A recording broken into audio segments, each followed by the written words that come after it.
ಅರ್ಜುನ್ ಜನ್ಯ ಅವರು ಸರ್ಪ್ರೈಸ್ ಕೊಡ್ತೀನಿ ಅಂತ ಹೇಳಿ ನೇರವಾಗಿ ಕರ್ಕೊಂಡ್ಬಂದಿದ್ದು ಉಪ್ಪಿ ಸರ್ ಮನೆಗೆ. ಉಪ್ಪಿ ಸರ್ ಮನೆಯಲ್ಲಿ ನಾವಿದ್ದೀವಿ. ಇಲ್ಲಿ ನೋಡಿದ್ರೆ ಇಲ್ಲಿ ನಮಗೆ ಡಬಲ್ ಧಮಾಕ. ಇಲ್ಲಿ ಸರ್ಪ್ರೈಸ್ ಒಂದಲ್ಲ ಎರಡು. ರಾಜ್ ಶೆಟ್ಟಿ ಕೂಡ ನಮ್ಮ ಜೊತೆಗಿದ್ರು, ಉಪ್ಪಿ ಸರ್ ಕೂಡ ನಮ್ಮ ಜೊತೆಗೆ ಜಾಯ್ನ್ ಆಗಿದ್ದಾರೆ. ಸರ್ ನಮಸ್ಕಾರ. Thank you very much. ಭಾಳ ಬ್ಯೂಟಿಫುಲ್ ಆಗಿದೆ ಮನೆ. Thank you. ಎಸ್, ನಿಮ್ಮ ಹಳೆ ಮನೆಗೆ ಬಂದಿದ್ದೆ ನಾನು. ಇದು ಫಸ್ಟ್ ಬಂದೆ, ಗೊತ್ತಿರಲಿಲ್ಲ ನನಗೆ ಇಲ್ಲಿ ಬರೋ ತನಕ. ಗೊತ್ತಿಲ್ಲ, ಎಲ್ಲ ಸರ್ಪ್ರೈಸ್ ಇಟ್ಟಿದ್ದಾರೆ ನೋಡಿ. First class. ಈಗ ನಮ್ಮದು ಈ ವರ್ಲ್ಡ್ ಆಫ್ 45 ಶುರುವಾಗಿದೆ. ಏನು ಹೇಳ್ತೀರಿ ಸರ್? ನೋಡಿ, ಇಲ್ಲೇ ಇದೆ ವರ್ಲ್ಡ್ ಆಫ್ 45. ಇಲ್ಲಿದೆ ಮೂಲ. ವರ್ಲ್ಡ್ ಆಫ್ 45 ಇವರ ಕನಸು, 4 ವರ್ಷದ ಕನಸು.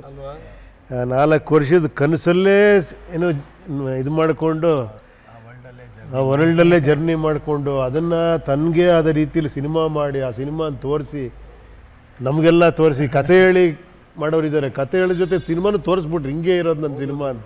ನನಗೆ ಭಾಳ ಆಶ್ಚರ್ಯ ಆಯಿತು ಉಪ್ಪಿ ಸರ್. ಏನು ಅಂದರೆ ಅದನ್ನು ಕೇಳಿದಾಗ ಎಲ್ಲ ಪೂರ್ತಿ ರೆಡಿ ಮಾಡಿ ನಾನು ತೋರಿಸ್ತೆ ನೋಡಿ ಈ ಥರ ಇದೆ ಅಂತ ಹೇಳಿಂದ. ಸೂಪರ್, ಅದು ನಿಜವಾಗ್ಲೂ. ಅದೇನು ಫಸ್ಟ್ ಪ್ರಯತ್ನ ಅಲ್ಲ ಅದು? ಖಂಡಿತ ನನ್ನ ಪ್ರಕಾರ ಯಾರೂ ಮಾಡಿಲ್ಲ, ಇದುವರೆಗೂ ಯಾರೂ ಮಾಡಿಲ್ಲ. ಶೆಟ್ರೆ, ನಿಮ್ಗೇನಾದರೂ ಕೇಳಿರಾ? ಇಲ್ಲ ಮಾಡಿಕೊಂಡು ನಾವು ಈ ಕೆಲವೊಂದನ್ನೆಲ್ಲ ಮೊದಲು ಶೂಟ್ ಮಾಡೋದು ತೋರಿಸ್ತಾ ಇದ್ರು ಅಂತ ರಾಜಮೌಳಿ ನೋಡಿದ್ವಿ. ಹೌದು, ಅದು ಅದರಲ್ಲೂ ಈಗ ಮಾಡ್ಬೇಕಾರೆ ಅವರು ಮೊದಲೆಲ್ಲ ಶೂಟ್ ಮಾಡ್ಕೊಂಡಿದ್ದು. ಆದರೆ ಇಡೀ ಸಿನಿಮಾನೇ ನೀವು ವಿತ್ ಮ್ಯೂಸಿಕ್ ವಿತ್ ಡಬ್ಬಿಂಗ್ ಎಲ್ಲವೂ ಸೇರಿಸಿ ಮಾಡಿದ್ದಿದೆ ಫಸ್ಟ್. ಹೌದು. ನಮಗೆ ಕತೆ ಹೇಳಬೇಕು ಅಂತ ಕರೆದ್ರು. ಹಾಂ ಸರ್ ಹೇಳಿ ಅಂತ ಕೂರಿಸಿ ಪ್ಲೇ ಮಾಡಿದ್ರು. ಏನಿದು ಕೇಳಿದಲ್ಲ ಸಿನಿಮಾ ಅಂತ, ಮತ್ತೆ ಏನೇನು ಶೂಟ್ ಮಾಡ್ತಿದ್ದೀರಾ ಅಂತ ಒಂದ್ಸಲ ಕಕ್ಕಾಬಿಕ್ಕೆ ಅದು. ಬಟ್ ಅದು ಇಡೀ ಕಂಪ್ಲೀಟ್ ಸಿನಿಮಾ ಮಾಡಿದ್ರು, ಡೈಲಾಗ್ ಬೈ ಡೈಲಾಗ್. ಏನು ಅನಿಸ್ತು ನೀವು ನೋಡಿದಾಗ? ಭಾಳ ಖುಷಿ ಅನಿಸ್ತು. ಅಂದರೆ ನಮ್ಮ ನಾರ್ಮಲಿ ಏನು ಹೇಳ್ತೀವಿ, ನಾವು ಯಾವತ್ತೂ ನಮ್ಮ ಇಂಡಸ್ಟ್ರಿನ ದೂಷಣೆನೇ ಮಾಡ್ತಾ ಇರ್ತೀವಿ. ನಾವು ಪ್ರಿಪೇರ್ ಆಗಲ್ಲ, ಅಥವಾ ನಾವು ಒಂದು ಸಿನಿಮಾಗೆ ಎಷ್ಟು ಗೌರವ ಕೊಡಬೇಕು ಅಷ್ಟು ಕೊಡಲ್ಲ ಅಂತ. ಬಟ್ ಇವ್ರು ಎಷ್ಟು ಕೊಟ್ಟು ಎಷ್ಟು ಪ್ರಿಪೇರ್ ಆಗಿದ್ರು ಅದನ್ನು ನೋಡಿ ನಮಗೆ ಸ್ವಲ್ಪ ನಾಚಿಕೆ ಆಯ್ತು. ಅಯ್ಯೋ, ನಾವು ಇದು ಸ್ವಲ್ಪನೂ ಆಗಲ್ಲಲ್ವ, ಇಷ್ಟು ಆಗಲ್ಲ ಅಂತ. ಸೊ ಅವ್ರಿಗೆ ನಮಗೆ ಹೇಳ್ಬೋದು, ಇವ್ರು ಪ್ರಿಪೇರ್ ಆಗಲ್ಲ, ಇವ್ರು ಸಿನಿಮಾಗೆ ಮರ್ಯಾದೆ ಕೊಡಲ್ಲ ಅಂತ ಅವ್ರು ಹೇಳ್ಬೋದು ನಮಗೆ. ಇನ್ನು ಎಲ್ಲ ಪಿಕ್ಚರ್ ಹಂಗೆ ಮಾಡ್ತೀರಾ, ಪ್ರತಿ ಸಿನಿಮಾನು ಮಾಡಿಬಿಡ್ತೀರಾ. ಈಗ ಇನ್ನೂ ಬೆಟ್ರಾಗಿ ಮಾಡ್ತೀರಾ, ಅದನ್ನ ಟೇಸ್ಟ್ ಗೊತ್ತಾಗ್ಬಿಡ್ತೀವಿ. ಎಲ್ ಮಾಡ್ಬಿಡ್ತೀರಾ. ನೆಕ್ಸ್ಟ್ ಎಲ್ ಮಾಡಿದ್ಮೇಲೆ ಯಾರನ್ನು ಕರೆಯೋದು ಇಲ್ಲ. ನೆಕ್ಸ್ಟ್ ಅದನ್ನ ಫುಲ್ ಪರ್ಫೆಕ್ಟ್ ಮಾಡಿಬಿಟ್ಟು ಎಲ್ಲ ಮುಗಿದ್ಮೇಲೆ ಆಮೇಲೆ ಕರೀತಾರೆ. ಅಲ್ಲ, ಮುಗಿದ ನೋಡಿ ಅಂತ ಕರೀತಾರೆ ಅಷ್ಟೇ, ಆಡಿಯನ್ಸ್ ಆಗಿ. ಆ ಥರದಿಲ್ಲ ಸರ್. ಬಟ್ ಇದರಲ್ಲಿ ಏನೇನು ಮಾಡೋಕ್ಕಾಗಿಲ್ಲ ಅದು ಇನ್ನು ಸ್ವಲ್ಪ ಬೆಟ್ರಾಗಿ ಮಾಡ್ಕೋಬೋದು. ಅದೇ ಕಲರ್ ಟೋನ್ಸ್ ನಾವು ಮಾಡಿದ ಬ್ಲ್ಯಾಕ್ ಆ್ಯಂಡ್ ವೈಟ್ ಅಲ್ವಾ? ಹೌದು, ಕಲರ್ ಗಿಲ್ಲರ್ ಎಲ್ಲ DI ಮಾಡಿ, DI ಎಲ್ಲ ಮಾಡಿ. ಅಲ್ಲ, ಎಲ್ ಮಾಡಿದ್ರೆ ಪ್ರಾಬ್ಲಮ್, DI ಮಾಡ್ಕೊಳ್ಳಿ. ನಾನು ಅದನ್ನೇ ಕೇಳ್ತಾ ಇದ್ದೆ ಅವ್ರಿಗೆ. ಎಲ್ಲ ದಿಗ್ಗಜನ ಸೇರ್ಕೊಂಡು ಮಾಡ್ತಾ ಇದ್ದೀರಿ, ಸಾಮಾನ್ಯ ಅಲ್ಲ ಸರ್. ಯಾಕಂದರೆ ನಿಮ್ಮನ್ನು ನೋಡಿ ಸಿನಿಮಾಗಳನ್ನು ಹಿಂಗೂ ಮಾಡ್ಬೋದಾ ಅಂತೇಳಿ ಅಂತ. ಈ ಮೊದಲೆಲ್ಲ ನಾವು ಹೆಂಗಿತ್ತು ಅಂದರೆ ಸಿನಿಮಾ ನೋಡಿದಂಥ ಸಂದರ್ಭದಲ್ಲಿ ಸಿನಿಮಾಕ್ಕೊಂದು ಸಂದೇಶ ಕೊಡಬೇಕು, ಆ ಥರದ್ದು. ಆ ಸಂದೇಶನ ಹೊತ್ತು ಮನೆಗೆ ಬರಬೇಕು. ನೀವು ಅದನ್ನು ಸಂಪೂರ್ಣ ಬದಲಾಯಿಸಿಟ್ಬಿಟ್ರಿ ಅಂತ. ಸಿನಿಮಾ ಥರ ನೋಡ್ರಪ್ಪ ಅಂತೇಳಿ ಅಂತ. ಏನು ಸಂದೇಶ ಕೊಟ್ಟಿಲ್ಲ, ಅದ್ಭುತವಾಗಿರುತ್ತೆ ಅದರಲ್ಲಿ ಸಂದೇಹನೇ ಇಲ್ಲ. ಆದರೆ ನೀವು ತೋರಿಸಿದಂಥ ರೀತಿ ಇದೆಯಲ್ಲ, ಏನಂದರೆ ಬಾಡಿ ನಿಂತ್ಕೊಂಡಿರುತ್ತೆ, ಕೈನಲ್ಲಿ ಅವಂದೇ ಶಿರ ಇರುತ್ತೆ. ಅಬ್ಬಾ, ಇದೇನಿರೋ ಆ ವಾಲ್ ಪೋಸ್ಟ್, ನಾನು ಕಂಡ ಹಾಗೆ ವಾಲ್ ಪೋಸ್ಟರ್ಗಳು ನೋಡ್ಕೊಂತ ಜನ ನಿಂತ್ಕೊಂಡಿದ್ದಿದೆಯಲ್ಲ, ನಾನೇ ನೋಡ್ಕೊಂಡು ನಿಂತ್ಕೊಂಡಿದ್ದೆ. ನಾನೇ ಅದರ ಅಭಿಮಾನಿ ಅಂತ. ಬಟ್ ಅದೇ ಅಂದರೆ ಅದು ಹೇಳಿದ್ರಲ್ಲ, ಮೊದಲು ಸಂದೇಶ ಕೊಡ್ತಾ ಇದ್ರು. ಉಪ್ಪಿ ಸರ್ ಏನು ಚೇಂಜ್ ಮಾಡಿದ್ರು ಅಂದರೆ ಅನುಭವವನ್ನೇ ಸಂದೇಶವಾಗಿ ಬದಲಾಯಿಸಿದ್ರು. ಅಂದರೆ ಎಂಡ್ ತನಕ ಕುಡಿಸ್ತಾರೆ, ಆಮೇಲೆ ನೀ ಕುಡಿಬೇಡ ಅಂತ ಪ್ರಾಮಿಸ್ ಹಾಕಿದ್ದೆ ತಾನೆ, ಬಟ್ ಕುಡ್ದೆ ತಾನೆ, ಇನ್ನು ಮುಂದೆ ಕುಡಿಬಾರ್ದು ಅಂತ ಹೇಳಿ ಕಳಿಸ್ತಾರೆ. ಐ ಥಿಂಕ್ ಅದು ಇನ್ನೂ ಡೀಪಾಗಿ ತಾಗುತ್ತೆ. ಯಾಕಂದರೆ ನಮಗೆ ನಾವೇನು ಮಾಡ್ತಿದ್ದೀವಿ ಅನ್ನೋದನ್ನು ಮಿರರ್ ತೋರಿಸೋ ಮೂಲಕ ಸಂದೇಶ ಹೇಳಿದಂಥ ತುಂಬ ಟಫೆಸ್ಟ್ ಅದು. ಅಂದರೆ ಸಂದೇಶ ನಾವು ಲಾಸ್ಟಿಗೆ ಒಂದು ಸ್ಪೀಚ್ ಮಾಡಿ ಎಂಡಿಗೆ ಏನೋ ಹೇಳಿಬಿಡ್ಬೋದು. ಬಟ್ ಇದು ಹಂಗಲ್ಲ. ಅಂದರೆ ಇದು ಅನುಭವನೇ ಸಂದೇಶ ಆಗಿದ್ದು ರೇರೆಸ್ಟ್ ಆಫ್ ರೇರಿಟಿ. ಅದಕ್ಕೆ ಅವರ ಅಭಿಮಾನಿಗಳು ನಾವೆಲ್ಲ. ಅಲ್ಲ, ನೀವು ಅಭಿಮಾನಿಗಳು ಈಗ ಅವ್ರ ಜೊತೆಗೆ ಸಿನಿಮಾ ಮಾಡ್ತೀವಿ ಅಂತಂದಾಗ ಹೆಂಗೆ ಅನಿಸ್ತು? ನನಗೆ ಖುಷಿ ಆಯಿತು ಆ್ಯಂಡ್ ಒಂದು ಭಯ ಇತ್ತು. ನಾನು ನೆನ್ನೆ ಇಂಟರ್ವ್ಯೂಲಿ ಕೂತ್ಕೊಂಡು ಯಾವುದೋ ಒಂದು ಪೋಸ್ಟರ್ ನೋಡ್ತಾ ಇದ್ದೆ. ನಾನಾಗ ಇವ್ರದ್ದೇ ಪೋಸ್ಟರ್ಗಳನ್ನಲ್ವ ನಾನು ಅರ್ಧ ಗಂಟೆ ಆ ಥರ ನೋಡ್ತಾ ನಿಂತ್ಕೊಂಡಿದ್ದು. ಆ ಮೊಮೆಂಟಿಗೆ ಯಾರಾದರೂ ಬಂದು ಒಂದು ದಿವಸ ನೀನು ಇವ್ರ ಜೊತೆ ಹಿಂದ್ಗಡೆ ಪಾಸಿಂಗಲ್ಲಿ ಇರ್ತೀಯ ಅಂದಿದ್ರು ನಾನು ನಗ್ತಿದ್ದೆ, ಸುಮ್ಮನಿರಪ್ಪ ಅಂತ. ಆಟೋಗ್ರಾಫ್ ಕೊಡ್ತಾರೆ ಅಂತ ಹೇಳಿದ್ರು ನಾನು ನಗ್ಬಿಡ್ತಿದ್ದೆ ನಾನು. ಬಟ್ ಅದು ನಮ್ಮ ಭಾಗ್ಯ. ಜೊತೆಗೆ ನಾನು ಇದನ್ನು ತುಂಬ ಚೆನ್ನಾಗಿ ಬಳಕೆ ಮಾಡ್ಕೊಂಡಿದ್ದು ಅವ್ರ ಜೊತೆ ಒಂದಿಷ್ಟು ಪ್ರಶ್ನೆಗಳನ್ನು ಕೇಳಿ ಅವ್ರ ಜೊತೆ ಅವ್ರನ್ನ ಇನ್ನೂ ಚೆನ್ನಾಗಿ ಅರ್ಥ ಮಾಡ್ಕೊಳ್ಳೋ ಪ್ರಯತ್ನ ಪಟ್ಟೆ. ಅವ್ರು ಎಷ್ಟು ಅರ್ಥ ಮಾಡ್ಕೊಂಡ್ರು ಕೂಡ ಇನ್ನೂ ನಿಗೂಢವಾಗೇ ಹೋಗ್ತಾರೆ. ಅದು ಅವರ ಅರ್ಥ ಮಾಡಿಸಿ ನಾವು ತುಂಬ ಕಲ್ತ್ಕೊಂಡ್ವಿ ಅವ್ರಿಗೆ. ಪಬ್ಲಿಸಿಟಿ ಹೆಂಗೆ, ಸ್ಟ್ರಾಟಜಿ ಏನು. ಆಮೇಲೆ ಮೊನ್ನೆ ಹಂಗೆ ಎಷ್ಟು ಡೀಪಲ್ಲಿ ಹೋಗಿ ಮಾತಾಡ್ತಾರೆ, ಇದು ಮಾಡ್ತಾರೆ ಅಂದರೆ ನಿಜವಲ್ಲ. ನಾನು ಮೊನ್ನೆ ಶಿವಣ್ಣ ಹಂಗೆ ಮಾತಾಡ್ಕೊಂಡು ಯಾವ ಲೆವೆಲ್ಗೆ ಹೋಗ್ತೀರಾ ನೀವು, ಒಂದೊಂದನ್ನು ಒಂದು ನೋಡೋದನ್ನು ಪದರವಾಗಿ ಬಿಡಿಸ್ಕೊಂಡು ಹೋಗ್ತಾರೆ. ಇಲ್ಲ ನಿಜವಾಗ್ಲೂ ನೀವು ಅದನ್ನು ಒಪ್ಕೊಳ್ಳೇಬೇಕು. ಈಗ ನೀವು ಇನ್ಸ್ಪೈರ್ ಮಾಡ್ತಿದ್ದೀರಾ ತುಂಬ ಜನಕ್ಕೆ. ಹಂಗೆಲ್ಲ ಹೇಳ್ಬೇಡಿ ನೀವು. ಮಾಡಿಬಿಟ್ಟಿದ್ದೀರಾ ಆಲ್ರೆಡಿ, ಬಿಡಿ ಮಾಡಿ. ಅವ್ರದ್ದೊಂದು ವೀಕ್ನೆಸ್ ನಾನು ಇತ್ತೀಚೆಗೆ ಕಂಡಿಡ್ಕೊಂಡೆ. ಹೊಗಳಿದ್ರೆ ಅವರಿಗೆ ಐ ಕಾಂಟ್ಯಾಕ್ಟ್ ಕೊಡಕ್ಕೆ ಆಗಲ್ಲ. ಏನಾದ್ರೂ ಹೋಗ್ಲಿ ಅವ್ರು ಎಸ್ಕೇಪ್ ಆಗ್ತಾರೆ. ನೋಡಿ ಅಲ್ಲಿ ನೋಡಿ, ಏನಾದ್ರೂ ಹೋಗ್ಲಿ ಪಟ್ಟಂತ ಎಸ್ಕೇಪ್ ಆಗ್ಬಿಡ್ತಾರೆ. ನೀವಿನ್ನೇನು ನೋಡಿ, ನೀವು ಇವಾಗೆಲ್ಲ ಇನ್ಸ್ಪೈರ್ ಆಗಿದ್ದೀರಾ ಅಂದ್ಕೊಂಡು ಆ ಕಡೆ ತಿರುಗ್ತೀರಾ. ರಾಜಿ ಕಾಂಪ್ರಮೈಸ್ ಆಗ. ಮೊನ್ನೆ ನಾನು ಯಾವುದೋ ಒಂದು ಸಿನಿಮಾ ವಿಚಾರಕ್ಕೆ ಸಂಬಂಧಪಟ್ಟಂಗೆ ಅವರ ಚರ್ಚೆಗೆ ಹೋಗಿದ್ದೆ. ಉಪ್ಪಿ ಸರ್ ಹೇಳಿದ ನಿಜ. ಎಷ್ಟು ಆಳಕ್ಕೆ ಇಳಿತಾರೆ ಅಂತಂತಂದರೆ ಆಮೇಲೆ ಎಲ್ಲ ಫಟಾಫಟ ಅಲ್ಲೇ ಆಗ್ಬಿಡ್ಬೇಕು. ಯಾರಿಗೋ ಫೋನ್ ಮಾಡಿದ್ರು, ಯಾರಿಗೋ ಡೆಲ್ಲಿಯವ್ರು ಯಾರಿಗೋ ಫೋನ್ ಮಾಡಿದ್ರು, ಯಾವುದೋ ದಿಲ್ಲಿಯವ್ರಿಗೆ ಯಾರಿಗೋ ಫೋನ್ ಮಾಡಿದ್ರು, ಮುಂಬೈನವ್ರು ಯಾರಿಗೋ ಫೋನ್ ಮಾಡಿದ್ರು, ಅಣ್ಣ ಅಲ್ಲಿ ಒಂದು ಪ್ರದರ್ಶನ ಹಾಕಬೇಕು, ಅಲ್ಲಿ ಹೆಂಗೆ, ಅಲ್ಲಿ ಯಾರು ನಡೆದ್ರೆ ಆಗ್ತದೆ ಏನು ಎತ್ತ. 2 ಗಂಟೆ ಕೂತ್ಕೊಂಡಿದ್ವಿ ಶೆಟ್ರೆ. 2 ಗಂಟೆನಲ್ಲಿ ನನಗನ್ನಿಸ್ತು, ನಾನು ನಮ್ಮ ಟೀಮಿಗೆ ಹೇಳಿದೆ, ನೋಡಿ ಈ ರೀತಿ ಸಿನಿಮಾಕ್ಕೆ ಆಳಕ್ಕೆ ಇಳಿಬೇಕು ನೋಡಿ ಅಂತ ಹೇಳಿದ್ದೆ. ನಿಜವಲ್ಲೂ ಉಪೇಂದ್ರ ಸರ್ ಹೇಳ್ದಂಗೆ ಯಾವುದು ದೊಡ್ಡ ಸಂಗತಿ ಅಲ್ಲ ಸರ್, ಸತ್ಯ ನಿಮ್ಮ ಬಗ್ಗೆ ಹೇಳಿದ್ದು. ಅಂದರೆ ಸಿನಿಮಾ, ನಾನು ಅದೇ ಉಪ್ಪಿ ಸರ್ ಹತ್ರ ಮಾತಾಡ್ತಾ ಇದ್ವಿ, ಒಬ್ಬ ಮನುಷ್ಯ 5 ನಿಮಿಷ ಮಾತಾಡ್ತಾನೆ ಕೇಳಿ ಅಂದರೆ ನಾವು ಕೇಳಕ್ಕೆ ರೆಡಿ ಇರಲ್ಲ. 2.5 ಗಂಟೆ ಒಂದು ಮಾತು ರಿಪ್ಲೈ ಮಾಡ್ದೆ ನೀವು ಸುಮ್ಮನೆ ನೋಡು ಅಂತ ನಾವು ಕೂರ್ಸೋದಕ್ಕೆ ದುಡ್ಡು ತಗೋತೀವಿ. ಆ್ಯಂಡ್ ಅದ್ರ ಜೊತೆಗೆ ತುಂಬ ಜನರ ಲೈಫ್ ಡಿಪೆಂಡ್ ಆಗಿದೆ. ಹಾಗಾಗಿ ನಾವು ಆಳಕ್ಕೆ ಇಳಿಲೇಬೇಕು, ಬೇರೆ ಆಪ್ಷನ್ ಇಲ್ಲ. ಸ್ಪೆಷಲಿ ಕನ್ನಡದ ಸಿನಿಕರ್ಮಿಗಳಾದರೆ ನಾವು ತುಂಬ ಕೆಲಸ ಮಾಡಲೇಬೇಕು. ಯಾಕಂದರೆ ನಮ್ಮ ಇಂಡಸ್ಟ್ರಿ ಈಗ ಯಾವ ಥರ ಇದೆ, ನಮಗೆ OTT ಇಲ್ಲ, ಸ್ಯಾಟಲೈಟ್ ಇಲ್ಲ ಅಂತ ನಾವು ಅಳ್ತಾ ಇದ್ದೀವಿ. ಬರೀ ಅಳ್ತಾ ಇದ್ರೆ ಸಾಲ, ನಾವು ಸ್ವಲ್ಪ ಆಮೇಲೆ ತುಂಬ ಒಂದೊಂದು ಡಿಪಾರ್ಟ್ಮೆಂಟಲ್ಲಿ ಅವ್ರು ಮಾತಾಡ್ತಾರೆ. ಮೇಕಪ್ಪು ಎಷ್ಟು ಸುಧಾರಿಸ್ಬೇಕು ನಾವು, ಪರ್ಫಾರ್ಮೆನ್ಸಲ್ಲಿ ಯಾವ ಲೆವೆಲ್ಗೆ ಹೋಗಬೇಕು, ಮೇಕಿಂಗಲ್ಲಿ, ಆರ್ಟ್ ಡಿಪಾರ್ಟ್ಮೆಂಟಲ್ಲಿ. ನನಗೆ ತುಂಬ ಖುಷಿ ಅನ್ಸುತ್ತೆ ನಿಜವಾಗ್ಲೂ. ಅದೇ ನಿಮ್ಮದು ದೊಡ್ಡ ಪ್ಲಸ್ ಪಾಯಿಂಟ್. ಪ್ರಮೋಷನ್ಸು ಯಾವ ಥರ ವಿಪರೀತ. ಆಮೇಲೆ ಅದು ಯಾವ ಥರ ಹೋಗ್ಬೇಕು, ಹೆಂಗೆ ಇದಾಗಬೇಕು ಅನ್ನೋದು ಅಷ್ಟು ಡೀಟೇಲಿಂಗ್ ಇದೆಯಲ್ಲ. ಪ್ರಮೋಷನ್ ಅಂದ್ರೆ ಏನೋ ಮಾತಾಡೋದು ಜನಕ್ಕೆ ಅರ್ಥ ಇಲ್ಲ, ಅವರು ಯಾವ ಜೋನರ್ ಮುಟ್ಟಬೇಕು ಅನ್ನೋದ್ರಿಂದ ಹಿಡಿದು ಹೆಂಗೆ ಪ್ರಮೋಟ್ ಮಾಡಬೇಕು ಅನ್ನೋದ್ರ ಬಗ್ಗೆ ಶೆಟ್ರೆ ಅದೇ ನಿಜವಾಗ್ಲೂ ತುಂಬ ಖುಷಿ ಅನ್ಸೋದು. ಇಲ್ಲಾಂದ್ರೆ ನೀವು ರೂಮಲ್ಲಿ ಹಾವಿನ ಜೊತೆ ಬದುಕ್ತಾ ಇದ್ರೆ ನೀವು ಹಾವಿನ ಜೊತೆ ಏನು ಕತೆ ಗೊತ್ತಿಲ್ಲ, ಗೊತ್ತಾಗ್ತದೆ ಹಾವು ಇವ್ರ ಜೊತೆ ಬದುಕಿದೆ. ಅಲ್ಲ ಅದನ್ನ ಹೇಳ್ಬೇಕು ಸರ್, ಅದು ಭಾರಿ ಇಂಟ್ರೆಸ್ಟಿಂಗ್ ಸ್ಟೋರಿ.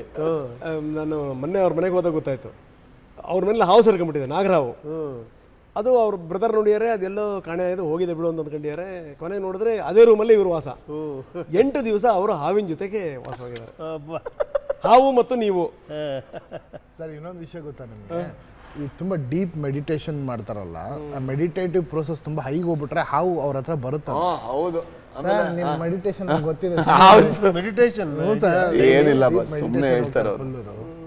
ಕಣ್ಣು ಮುಚ್ಕೊಂಡು ಮಲಗೋದನ್ನೆಲ್ಲ ಮೆಡಿಟೇಷನ್ ಅಲ್ಲ, ಈ ರಿಸರ್ಚ್ ಮಾಡೋದೇ ಮೆಡಿಟೇಷನ್. ಅದು ಅನ್ಬೋದು, ಅದು ಅನ್ಬೋದೇನೋ. ಅಲ್ಲ, ಚೆನ್ನಾಗಿ ಹೇಳಿದ್ರು, ಕಣ್ಣು ಮುಚ್ಕೊಂಡು ಮಲಗೋದೆಲ್ಲ ಮೆಡಿಟೇಷನ್ ಅಂತಂತಾರೆ. ಅದಕ್ಕಿಂತ ದೊಡ್ಡ ಮೆಡಿಟೇಷನ್ ಯಾವ್ದಿದೆ ಹೇಳಿ ಸರ್? ಕಾಯಿಲೆ ಇರೋ ಮನಸ್ಸಿಗೆ ಮಾತ್ರ ಮೆಡಿಟೇಷನ್ ಬೇಕು. ಅಲ್ಲ, ಒಳ್ಳೆ ನಿದ್ರೆ ಬಂದ್ಬಿಟ್ರೆ ಅದಕ್ಕಿಂತ ದೊಡ್ಡ ಮೆಡಿಟೇಷನ್ ಯಾವ್ದಿದೆ? ಅಷ್ಟೇ ಅಲ್ವಾ? ಫ್ಯಾಂಟಾಸ್ಟಿಕ್. ಈಗ ನೀವು ಇವರ ಅಭಿಮಾನಿ, ಹೌದು, ಆಯ್ತಾ? ಅವ್ರು ಹೇಳ್ತಾರೆ ಎಷ್ಟು ಸಂಗತಿಗಳಿದೆ ರಾಜ್ಯದಿಂದ ಕಲಿಯೋದು ಅಂತ ಅವ್ರು ಹೇಳ್ತಾರೆ. ಅದೇ ಹೇಳೋದು, ಅಂದರೆ ಅದು ಇನ್ನೂ ಅವ್ರ ಮೇಲೆ ನನಗೆ ಅಭಿಮಾನ ಜಾಸ್ತಿ ಮಾಡುತ್ತೆ. ಯಾಕಂದರೆ ಈಗ ನೀವು ಮಾತಾಡೋಂಗಿಲ್ಲ, ಇಂಟ್ರಪ್ಟ್ ಮಾಡೋಂಗೇ ಇಲ್ಲ. ಅಂದರೆ ಅವ್ರ ದೊಡ್ಡತನ ಅದು. ಅವ್ರು ಎಲ್ಲ ಏನೇ ಒಂದು ಸಣ್ಣ ವಿಷಯ ನೋಡಿದ್ರು ಕೂಡ ಅದರಿಂದ ಕಲಿತಾ ಇರ್ತಾರೆ. ಈಗ ನನ್ನ ಹತ್ರ ಏನೋ ಒಂದು ಪ್ರಶ್ನೆ ಕೇಳಿದ್ರು, ನಾನು ಅದಕ್ಕೆ ನನಗೆ ತೋಚಿದ ಉತ್ತರ ಹೇಳ್ತಾ ಇದ್ದೀನಿ, ಬಟ್ ಅವ್ರಿಗೆ ಸಮಾಧಾನ ಇಲ್ಲ, ಮತ್ತು ಆ ಪ್ರಶ್ನೆ ಕೇಳ್ತಾನೆ ಇದ್ದಾರೆ. ಅಂದರೆ ಆ ಒಂದು ಹಸಿವಿದೆಯಲ್ಲ, ಕಲಿಕೆಯ ಹಸಿವು, ಅದವರಲ್ಲಿ ಯಾವತ್ತೂ ಇದೆ. ಆ್ಯಂಡ್ ಯಾವುದು ಅಂದರೆ ಒಂದು ಸಣ್ಣ ವಿಷಯ ನೋಡಿದ್ರು ಕೂಡ ಅದನ್ನು ಅವರು ದೊಡ್ಡದು ಅಂತ ಭಾವಿಸ್ತಾರೆ, ಅದನ್ನು ಕಣ್ಣಿಗೆ ಒತ್ಕೋತಾರೆ. ನಮ್ಮಲ್ಲಿ ಏನೂ ಇಲ್ಲ ಸರ್. ಆ್ಯಕ್ಚುಲಿ ನಮ್ಮ ಬದುಕೋದಕ್ಕೆ ಏನು ಬೇಕು, ಈಗ ಮಂಗಳೂರಲ್ಲಿ ನಾವು ಸಿನಿಮಾ ಮಾಡ್ಬೇಕಾದ್ರೆ ನಮ್ಗೆ ಇದೆಲ್ಲ ಕಲಿಬೇಕಿತ್ತು, ಕಲ್ತ್ವಿ. ಅದನ್ನು ಮಾತಾಡ್ಬೇಕಾದ್ರೇನೋ ಹೇಳಿರ್ತೀನಿ. ಅದನ್ನು ಅವ್ರು ದೊಡ್ಡದು ಅಂತ ಅಂದ್ಕೊಳ್ಳೋದು ಅವ್ರು ದೊಡ್ಡತನ. ಬಟ್ ನಾನು ಅದನ್ನು ದೊಡ್ಡದು ಅಂತ ಅಂದ್ಕೊಂಡ್ರೆ ನನ್ನ ಮೂರ್ಖತನ. ನಾನು ಯಾವತ್ತೂ ಅವ್ರ ಅಭಿಮಾನಿ. ಆ್ಯಂಡ್ ಹಾಗಿರೋದಕ್ಕೆ ನನಗಿಷ್ಟ. ಯಾವಾಗಲೂ ನೀವು ಅವ್ರ ಅಭಿಮಾನಿ? ಹೌದು ಸರ್. ಈಗ ನೀವು ಹೇಳಿದ್ರಿ ನಾನು ಅವ್ರ ಅಭಿಮಾನಿ. ಇಲ್ಲ, ನಾನು ಇವಾಗ 1 ಅವರ್ ಮುಂಚೆ ಬಂದರು ಮಾತಾಡೋಣ ಅಂತ. ಅದು ತುಂಬ ಮಾತಾಡ್ತಿರ್ಬೇಕಾದ್ರೆ ನಾನು ಯಾವ ಲೆವೆಲ್ ಡೆಪ್ತ್ಗೆ ಹೋಗ್ತಾರೆ, ಆಮೇಲೆ ಎಷ್ಟು ಸಿನ್ಸಿಯಾರಿಟಿ ಇದೆ ಅವ್ರ ಸಿನಿಮಾ ಮೇಕಿಂಗ್ ಅಂತ ನಿಜವಾಗ್ಲೂ ಅವ್ರು ಹೇಳ್ತಾ ಇದ್ರೆ, ಸರ್ ನಾನು ಹಿಂಗಿದ್ರೆ ಸಿನಿಮಾ ಮಾಡ್ತೀನಿ, ನಾನು ಇದಕ್ಕೋಸ್ಕರ ಸಿನಿಮಾ ಮಾಡ್ತೀನಿ. ಆಮೇಲೆ ನನ್ನ ಅಟ್ಮಾಸ್ಫಿಯರ್ ಹಿಂಗಿರಬೇಕು, ಯಾರು ಹೆಂಗಿರಬೇಕು, ಯಾರ್ಯಾರು ಯಾವ ಥರ ಕೆಲಸ ಮಾಡಬೇಕು. ಆಮೇಲೆ ಆ ಕೆಲಸದ ಬಗ್ಗೆ ಹೇಳ್ತಿರಲ್ಲ, ಯಾವುದೋ ಒಂದು ಕೆಲಸ, ಯಾವುದೋ ಒಂದು ಇವಾಗ ಸಣ್ಣದು ಯಾವುದೋ ನೋಡ್ಬೇಕಾದ್ರೆ ಒಂದು ಪರಿಶ್ರಮ ಇದೆ. ಆ ಪರಿಶ್ರಮ ಪಡೋರಿಲ್ಲ ಇಲ್ಲಿ. ಏನಕ್ಕೆ ಅಂತ ಅದನ್ನು ನೆಗ್ಲೆಕ್ಟ್ ಮಾಡಿಬಿಟ್ಟು ತಳ್ಳಿಬಿಡ್ತಾರೆ. ಅದಕ್ಕೆ ಅಂಥದ್ದೇ ಟೀಮ್ ಇಡ್ತೀನಿ ನಾನು, ಅಂಥವ್ರನ್ನೇ ಇಟ್ಕೊತೀನಿ ನಾನು, ಅದಿಲ್ಲಾಂದರೆ ನಾನು ಮಾಡೋದೇ ಇಲ್ಲ. ಆ ಲೆವೆಲ್ಗೆ ಒಂದು ಪರ್ಫೆಕ್ಷನ್ ಇದೆಯಲ್ಲ ನಿಜವಾಗ್ಲೂ, ಅದು ಎಲ್ಲರಲ್ಲೂ ಬೇಕದು ಆ್ಯಕ್ಚುಲಿ.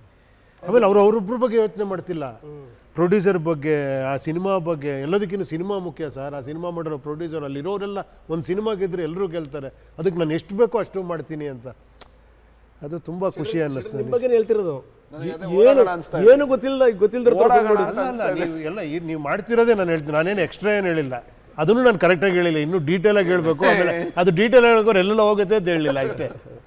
ಈಗ ಅದನ್ನೇ ನಾನು ಹೇಳ್ತಾ ಇದ್ದೆ, ಅದನ್ನೇ ಕೇಳ್ತಾ ಇದ್ದೆ, ಘಟಾನುಘಟಿಗಳನ್ನು ಹಾಕ್ಕೊಂಡು ಈಗ ನಿಮ್ಮದು ಬಿಡಿ, ನೀವು ಹಲವಾರು ಪ್ರಥಮಗಳಿಗೆ ಓಂಕಾರ ನಿಮ್ಮದು, ಏನು ಸಾಮಾನ್ಯನ ಸರ್? ಬಿಡಿ, ಇಲ್ಲಿ ನೋಡಿ, ಇಲ್ಲಿ ಇವರಿದ್ದಾರೆ, ನಿಮ್ಮನ್ನು ಸೇರಿಸ್ಕೊಂಡು ಅವ್ರನ್ನ ಸೇರಿಸ್ಕೊಂಡು, ಆಮೇಲೆ ಶಿವಣ್ಣಂತ ಇದು ಏನೇ ಕಷ್ಟ ಬಂದ್ರೂ ಎದ್ದೆದ್ದು ಪುಟ ನಿಲ್ಲುವಂಥ ವ್ಯಕ್ತಿತ್ವ ಅವ್ರದ್ದು. ಈ ಮೂರು ಜನ ಘಟಾನುಘಟಿಗಳು ಒಂದು ಸಿನಿಮಾದಲ್ಲಿ ಕಾಣ್ತೀರಿ ಅಂತಂದರೆ ಅದಕ್ಕೆ ನೋಡಿ ಇವ್ರಿಗೆ ಹೋಗ್ಬೇಕಾ ಕ್ರೆಡಿಟ್ ಎಲ್ಲ. ನಿಜವಾಗ್ಲೂ ಆ ವಿಷಯದಲ್ಲಿ ಇವರು ಸಿನಿಮಾನ, ಅದೇ ನಾನು ಹೇಳಿದ್ನಲ್ಲ, ಒಂದು ಕಥೆನ ಅಂದ್ಕೊಂಡು, ಅದು ಏನಂದರೆ ಎಲ್ಲೋ ಕದ್ದಿರೋದು, ಎಲ್ಲೋ ನೋಡಿರೋದು, ಎಲ್ಲೋ ಕೇಳಿರೋದಲ್ಲ, ಅವ್ರಿಗೊಂದು ಅನುಭವನೇ ಒಂದು ಕತೆ ಮಾಡಿ, ಅದಕ್ಕೆ ಅಷ್ಟು ಫ್ರೆಶ್ ಆಗಿ ಅನ್ಸೋದು. ಆ ಕಥೆನೂ ಕೂಡ ನಮಗೆಲ್ಲ ಹಂಗೆ ಅನಿಸಿದ್ದು. ಆ ಅನುಭವನೇ ಒಂದು ಕತೆ ಮಾಡಿ, ಅದನ್ನೊಂದು ಲೈನ್ ಮಾಡಿ, ಅದೊಂದು ಸ್ಕ್ರಿಪ್ಟ್ ಮಾಡಿ, ಅದನ್ನು ಒಬ್ರಿಗೆ ಹೇಳೋದಕ್ಕೆ ನಾನು ಸುಮ್ಮನೆ ಬಾಯಲ್ಲಿ ಹೇಳಿದ್ರೆ ಚೆನ್ನಾಗಿರಲ್ಲ ಅಂತ ಅದನ್ನೇ ಒಂದು ಸಿನಿಮಾ ಮಾಡಿ ಎಲ್ರಿಗೂ ತೋರಿಸಿ, ಇಲ್ಲಾರು ಯಾರೇ ಆದರೂ ಕೂಡ ಒಂದು ಗೌರವ ಇದೆ ಅವ್ರ ಬಗ್ಗೆ ಟೆಕ್ನಿಷಿಯನ್ ಆಗಿ. ಇಲ್ಲಪ್ಪ, ಏನು ಲೆಜೆಂಡ್ ಅವರು ಮ್ಯೂಸಿಕ್ ಇಂಡಸ್ಟ್ರೀಲಿ, living legend. So but direction ಅಂದಾಗ ಎಲ್ರಿಗೂ ಒಂದಿರುತ್ತೆ, ಪ್ರೊಡ್ಯೂಸರ್ಗೂ ಹಂಗೆ ಅನಿಸಿದೆ. ಬಟ್ ಅವರು ಅದನ್ನು ಆಸ್ಪದನೇ ಕೊಟ್ಟಿಲ್ಲ. ಸರ್ ನಾನು ಡೈರೆಕ್ಟ್ ಮಾಡ್ತೀನಿ ಅಂತಲ್ಲ, ತೋರಿಸ್ಬಿಟ್ಟು ಹೆಂಗೆ ಅಂದರೆ ನೀವೇನು ಮಾಡಿಬಿಟ್ಟಿದ್ದಾರೆ ಆಲ್ರೆಡಿ, ಇನ್ನೇನಿದೆ, every shot to shot divide, ಅದನ್ನೇ ಹಂಗೆ ಮಾಡೋದು ಆ್ಯಕ್ಚುಲಿ. ಆ ಎಲ್ಲ ಕ್ರೆಡಿಟ್ ಇವ್ರಿಗೆ ಹೋಗ್ಬೇಕು. ನಿಜವಾಗ್ಲು ಇಷ್ಟು ವರ್ಷದ ಕನಸು ನನಸಾಗ್ತಾ ಇದೆ, ನಮ್ಮನ್ನೆಲ್ಲ ಸೇರಿಸಿರೋದು ಅವರು. ನೀವು ಹೇಳ್ಬೇಕು ಇವಾಗ. ಅದೇ ಹಿಂಗೆ ಹೇಳಿದ್ರೆ ನನಗೂ ಈಗ ಕಣ್ಣಿಟ್ಟು ನೋಡೋಕೆ ಆಗ್ತಾ ಇಲ್ಲ, ಆ ಕಡೆ ಎಲ್ಲ ನೋಡ್ಬೇಕು. ಹೆಂಗಿತ್ತು ಉಪ್ಪಿ ಸರ್ ಜೊತೆಗೆ, ರಾಜ್ ಅವ್ರ ಜೊತೆಗೆ ನಿಮ್ಮ ಅನುಭವ? Amazing sir, amazing. ನಾನು ಹೇಳಿದ್ನಲ್ಲ ಸರ್, 45 ಅನ್ನೋದು ಬರೀ ಸಿನಿಮಾ ಅನುಭವ ಅಲ್ಲ ಸರ್. ಇದು ಒಂದು ನನಗೆ ಕೇಳೋ ಬರೀ ಸಿನಿಮಾ ಅನುಭವ ಅಲ್ಲ. ಪರ್ಸ್ನಲ್ ಆಗಿ ನೀವು 45 ಸಿನಿಮಾ ಅನುಭವ ಅಂದರೆ ಓಕೆ, ಎಷ್ಟೊಂದು ಕಲ್ತ್ವಿ, ಅದೆಲ್ಲ ರೆಗ್ಯುಲರ್ ಎವ್ರಿಡೇ ಕಲಿತೀವಿ ಟೆಕ್ನಿಕಲ್ ಆಗಿ ಸಿನಿಮಾದು ಆ ವಿಷಯಗಳು, ಸಿನಿಮಾ ಹೆಂಗೆ ಮಾಡೋದು ಅದೆಲ್ಲ ಒಂದು ಕಡೆ. ಆದರೆ ನನಗೆ 45 ಒಂದು ಜೀವನಕ್ಕೆ ಅನುಭವ. ಯಾಕಂದರೆ ಈ ಥರ ಘಟಾನುಘಟಿಗಳು ಇವ್ರ ಜೊತೆ ಕೆಲಸ ಮಾಡಿದಾಗ ಇವ್ರು ಯಾವ ಥರ ಇರ್ತಾರೆ, ವ್ಯಕ್ತಿತ್ವ ಏನು, ಯಾಕೆ ಇವ್ರು ಘಟಾನುಘಟಿ ಆದರು. ಖಂಡಿತ ಸರ್, ಉಪ್ಪಿ ಸರ್ ಮಾಡಿರೋ ಎಲ್ಲ ಕೆಲಸಗಳು ಅದು ಇವತ್ತರೆಗೂ ಅದು ಬೆಂಚ್ ಮಾರ್ಕು. ಅದಕ್ಕೂ ಮೀರಿ ಅವ್ರ ವ್ಯಕ್ತಿತ್ವ, ಅದಕ್ಕೂ ಮೀರಿ ಬೆಂಚ್ ಮಾರ್ಕ್ ಸರ್, ಅದಕ್ಕೂ ಮೀರಿ. ಯಾಕಂದರೆ ಅವ್ರ ಜೊತೆ ಕೂತಾಗ ಮಾತಾಡೋದು ಏನೇನಿದೆ ಅದೆಲ್ಲವೂ ನಮಗೆ ಆ ಫೀಲೇ ತರಿಸಲ್ಲ ಅವರು. ಸರ್ ಅವ್ರ ಮುಂದೆ ನಾವು ಕೂತ್ಕೊಂಡು ಆ್ಯಕ್ಷನ್ ಅಂತ ಹೇಳಬೇಕು ಅಂತ ಮಾಡಬೇಕಾದ್ರೆ ಎಷ್ಟು ಭಯ ಇರುತ್ತೆ, ಅದನ್ನು ತರಿಸೋದೇ ಇಲ್ಲ ಅವರು. ತುಂಬ ಕೂಲ್ ಮಾಡಿಬಿಡ್ತಾರೆ. ಆಮೇಲೆ ನನಗೆ 2-3 ಸೀನ್ ನಾನು ನೋಡಿದಾಗ ನನಗೆ ತುಂಬ ಭಾವುಕನಾಗಿದ್ದು, ಅಂದರೆ ಎಲ್ಲೂ ಹೇಳ್ಕೊಂಡಿಲ್ಲ. ಅಂದರೆ ಐ ಡೋಂಟ್ ನೋ ಅದನ್ನು ಹೆಂಗೆ ಎಕ್ಸ್ಪ್ಲೈನ್ ಮಾಡಬೇಕಂತ. ಒಂದಷ್ಟು ಸೀನ್ ಡೈಲಾಗೆಲ್ಲ ಹೇಳಿದಾಗ ಒಂದು ಉಪ್ಪಿ ಸರ್ ಅನ್ನೋಂಥ ಒಂದು ಲೆಜೆಂಡು ಆ ಡೈಲಾಗ್ ಪ್ರಾಕ್ಟೀಸ್ ಮಾಡ್ತಾಯಿದ್ದಾರೆ ಸರ್ ಒಬ್ಬರೇ. ಮಳೆ ಸೀನ್ ಅದು, ಆ ಮಳೆಯಲ್ಲಿ ಒಂದು ನಿಮಿಷ ಅಂದ್ಬಿಟ್ಟು ಹೀಸ್ ಪ್ರಾಕ್ಟೀಸಿಂಗ್, ಒಂದು 5-6 ಸತಿ ಪ್ರಾಕ್ಟೀಸ್ ಮಾಡೋದು ನೋಡಿ ಐ ಬಿಕೇಮ್ ನಿಜವಲ್ ನನಗೇನು ಹೇಳಬೇಕಂತ ಗೊತ್ತಾಗಿಲ್ಲ ಸರ್. ಆ ಡೆಡಿಕೇಶನು ಅಂದರೆ ಅದನ್ನು ಕರೆಕ್ಟಾಗಿ ಬರಬೇಕು ಅಂತ ನಾನು ಒಂದು ಸತಿ ಹೇಳ್ಬಿಟ್ಟು ಹೋದೆ ಅಷ್ಟೇ. ಬಟ್ ಅದನ್ನು ಪರ್ಫೆಕ್ಷನ್ ಮಾಡಬೇಕು ಅಂತ ಇಷ್ಟು ದೊಡ್ಡ ವ್ಯಕ್ತಿ ಅದನ್ನು ಪ್ರಾಕ್ಟೀಸ್ ಮಾಡ್ತಾಯಿದ್ದಾರೆ. ಅಲ್ಲೇ ಒಂದು 5 ಸತಿ ಪ್ರಾಕ್ಟೀಸ್ ಮಾಡಿ ಒಂದು ಶಾರ್ಟಲ್ಲಿ ಕೊಟ್ಟಿದ್ದಾರೆ. ಆ ಶಾರ್ಟಲ್ಲ ಇದು ಇಂಥದ್ದೆಲ್ಲ ಭಾಳ ಕಲ್ತಿದ್ದೀನಿ. ಸುಮ್ಮನೆ ದೊಡ್ಡವರಾಗಿ ಸಾಧ್ಯ ಇಲ್ಲ ಇಲ್ಲ ಸರ್. ಆ್ಯಕ್ಟಿಂಗು ಕಲೆನಲ್ಲಿ ದೊಡ್ಡವರಾಗೋದು ಸರ್, ವ್ಯಕ್ತಿಯಾಗಿ ದೊಡ್ಡವರಾಗೋದಿದೆಯಲ್ಲ, ಹೌದು, ಅದು ಭಾಳ ದೊಡ್ಡತನ. ಆ ದೊಡ್ಡತನ ನಾನು ನೋಡಿದ್ದೀನಿ ಸರ್. ಅಲ್ಲ, ಈ ಡೈಲಾಗ್ ಗಿಲಾಗೆಲ್ಲ ಈ ನಿಮ್ಮ ಸಿನಿಮಾ ಡೈಲಾಗ್ಗಳು ಬರ್ತಾವಲ್ಲ, ಹಂಗೆ ಬರ್ತವೆ. ಎಲ್ಲೆಲ್ಲಿ ಬೇಕು ಅಲ್ಲಲ್ಲಿ ಗಾಡಿ ನಿಲ್ಲಿಸಿದ್ರೆ ಹಿಂಗೆ ಆಗೋದು ಅಂತ ಅದೆಲ್ಲ ನೋಡಿ ಇವ್ರದ್ದೇ. ಅವರು ನಮ್ಮನ್ನು ಏನೋ ಹೇಳಿ, ಅವರು ಶಿವಣ್ಣ ಅಂದರೆ ಪ್ರಾಣ ಅವ್ರಿಗೆ. ಒಂಥರ ಏನೋ ಅದನ್ನು ಆ ಒಂದು ಅಭಿಮಾನಿಯಾಗೆ ಮಾಡಿದ್ದಾರೆ ಅವರು. ಆ ಸಿನಿಮಾನ ಏನು ನೋಡಿ ಫ್ಯಾನ್ ಮೂಮೆಂಟ್ ಏನಿದೆಯೋ ಅವ್ರು ಅದೇ ಹೇಳ್ತಾರೆ. ನಾನು ಫ್ಯಾನ್ ಆಗಿ ಏನು ಬೇಕೋ ಅದನ್ನೇ ಮಾಡಿದ್ದೀನಿ, ನಾನು ಅಷ್ಟೇ. ನಾನು ಎಲ್ಲಿ ವಿಸಿಲ್ ಹೊಡಿಬೇಕೋ ಆ ಥರನೇ ಮಾಡಿದ್ದೀನಿ ಸಿನಿಮಾನ ಅಂತ.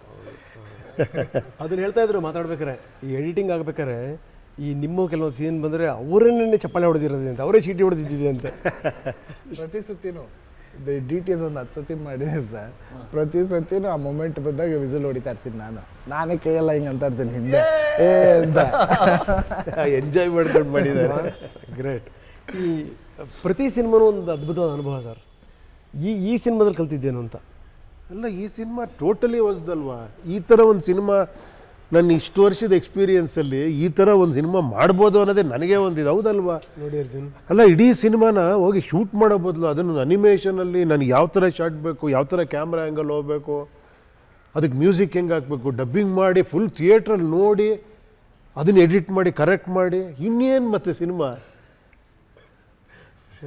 ಅದು ಯಾರೋ ಒಬ್ರು ಚೆನ್ನಾಗಿ ಹೇಳಿದ್ರು, ಕ್ರಿಕೆಟ್ಗೂ ಸಿನಿಮಾಗೂ ಯಾರೋ ಒಬ್ರು ಮಾತಾಡಿದಾಗ ವಿಷ್ಣು ಸರ ಯಾವಾಗಲೂ ಅವಾಗ ಒಂದು ಯಾವುದೋ ಕ್ರಿಕೆಟ್ ಟೂರ್ನಮೆಂಟ್ ಮಾಡ್ಬೇಕಾದ್ರೆ ಕ್ರಿಕೆಟ್ಗೆ ಹೋಲಿಸ್ದಾಗ ಹೇಳ್ರಿ ಹಂಗೆ ಹೋಲಿಸ್ಬಿಡಿ ಸಿನಿಮಾ ಕ್ರಿಕೆಟ್ಗೆ, ನಿಮಗೆ ಒನ್ ಮೋರ್ ಇಲ್ಲ ನಿಮಗೆ ಏನು ಹೇಳಿ, ಬಾಲ್ ಬಂದರೆ ಮಿಸ್ ಆದರೆ ಔಟ್ ಅಷ್ಟೇ. ನೀವು ನಮ್ಗಂಗಲ್ಲ, 10 ಸತಿ ಸರಿ ಮಾಡ್ಕೊಳ್ಳೋ ಅವಕಾಶ ಇದೆ, ನಾವು ತಪ್ಪೇ ಮಾಡೋಂಗಿಲ್ಲ ಅಂತ. ಆ ಥರ ಇವ್ರು ಮಾಡಿರೋ ನೋಡಿದ್ರೆ ಈ ಥರ ಮಾಡಿದ್ಮೇಲೆ ತಪ್ಪು ಮಾಡೋಂಗೇ ಇಲ್ಲ ಸಿನಿಮಾನ ಅಲ್ವಾ ಗುರುವೆ? ಆಮೇಲೆ ಇವ್ರೇನು ತಮಾಷೆ ಅಲ್ಲ, ಆ ಪ್ರೊಡ್ಯೂಸರು ಇವ್ರ ಫ್ರೆಂಡ್ಸ್ಗೆ ಅವ್ರಿಗೆಲ್ಲ ತೋರಿಸಿ, ಮನೆಯವ್ರಿಗೆ ತೋರಿಸಿ ಸಿನಿಮಾನ, ಇದನ್ನು ನಾನು ಸಿನಿಮಾ ಮಾಡ್ತೀನಿ, ಇಷ್ಟು ಕೋಟಿ ಆಗಿ ಹಾಕ್ಬೋದಾ ಅಂತ ಮನೆಯವ್ರು ಕಣ್ಣು ಮುಚ್ಕೊಂಡು ಹಾಕಿ ಅಂದ್ರಂತೆ ಪ್ರೊಡ್ಯೂಸರ್ ರೆಡ್ಡಿ ಅವ್ರ ಮನೆ, ರಮೇಶ್ ರೆಡ್ಡಿ ಅವರು. ನಾವೆಲ್ಲ ಸಪೋರ್ಟ್ ಇದ್ದೀವಿ ಅಂತ, ಅವ್ರು ಸಪೋರ್ಟ್ ಮಾಡ್ತಿರ್ಲಿಲ್ಲ ಅಂತ ಫ್ಯಾಮಿಲಿಯವರು. ಇಲ್ಲ, ಈ ಥರ ಮಾಡ್ಬೇಕು ನೀವು, ನೋಡಿ ಎಲ್ಲ ನೋಡ್ತಾ ಇದ್ರಿ, ಇದನ್ನ ಹಿಂಗೆ ಮಾಡಿ ಅಂತ.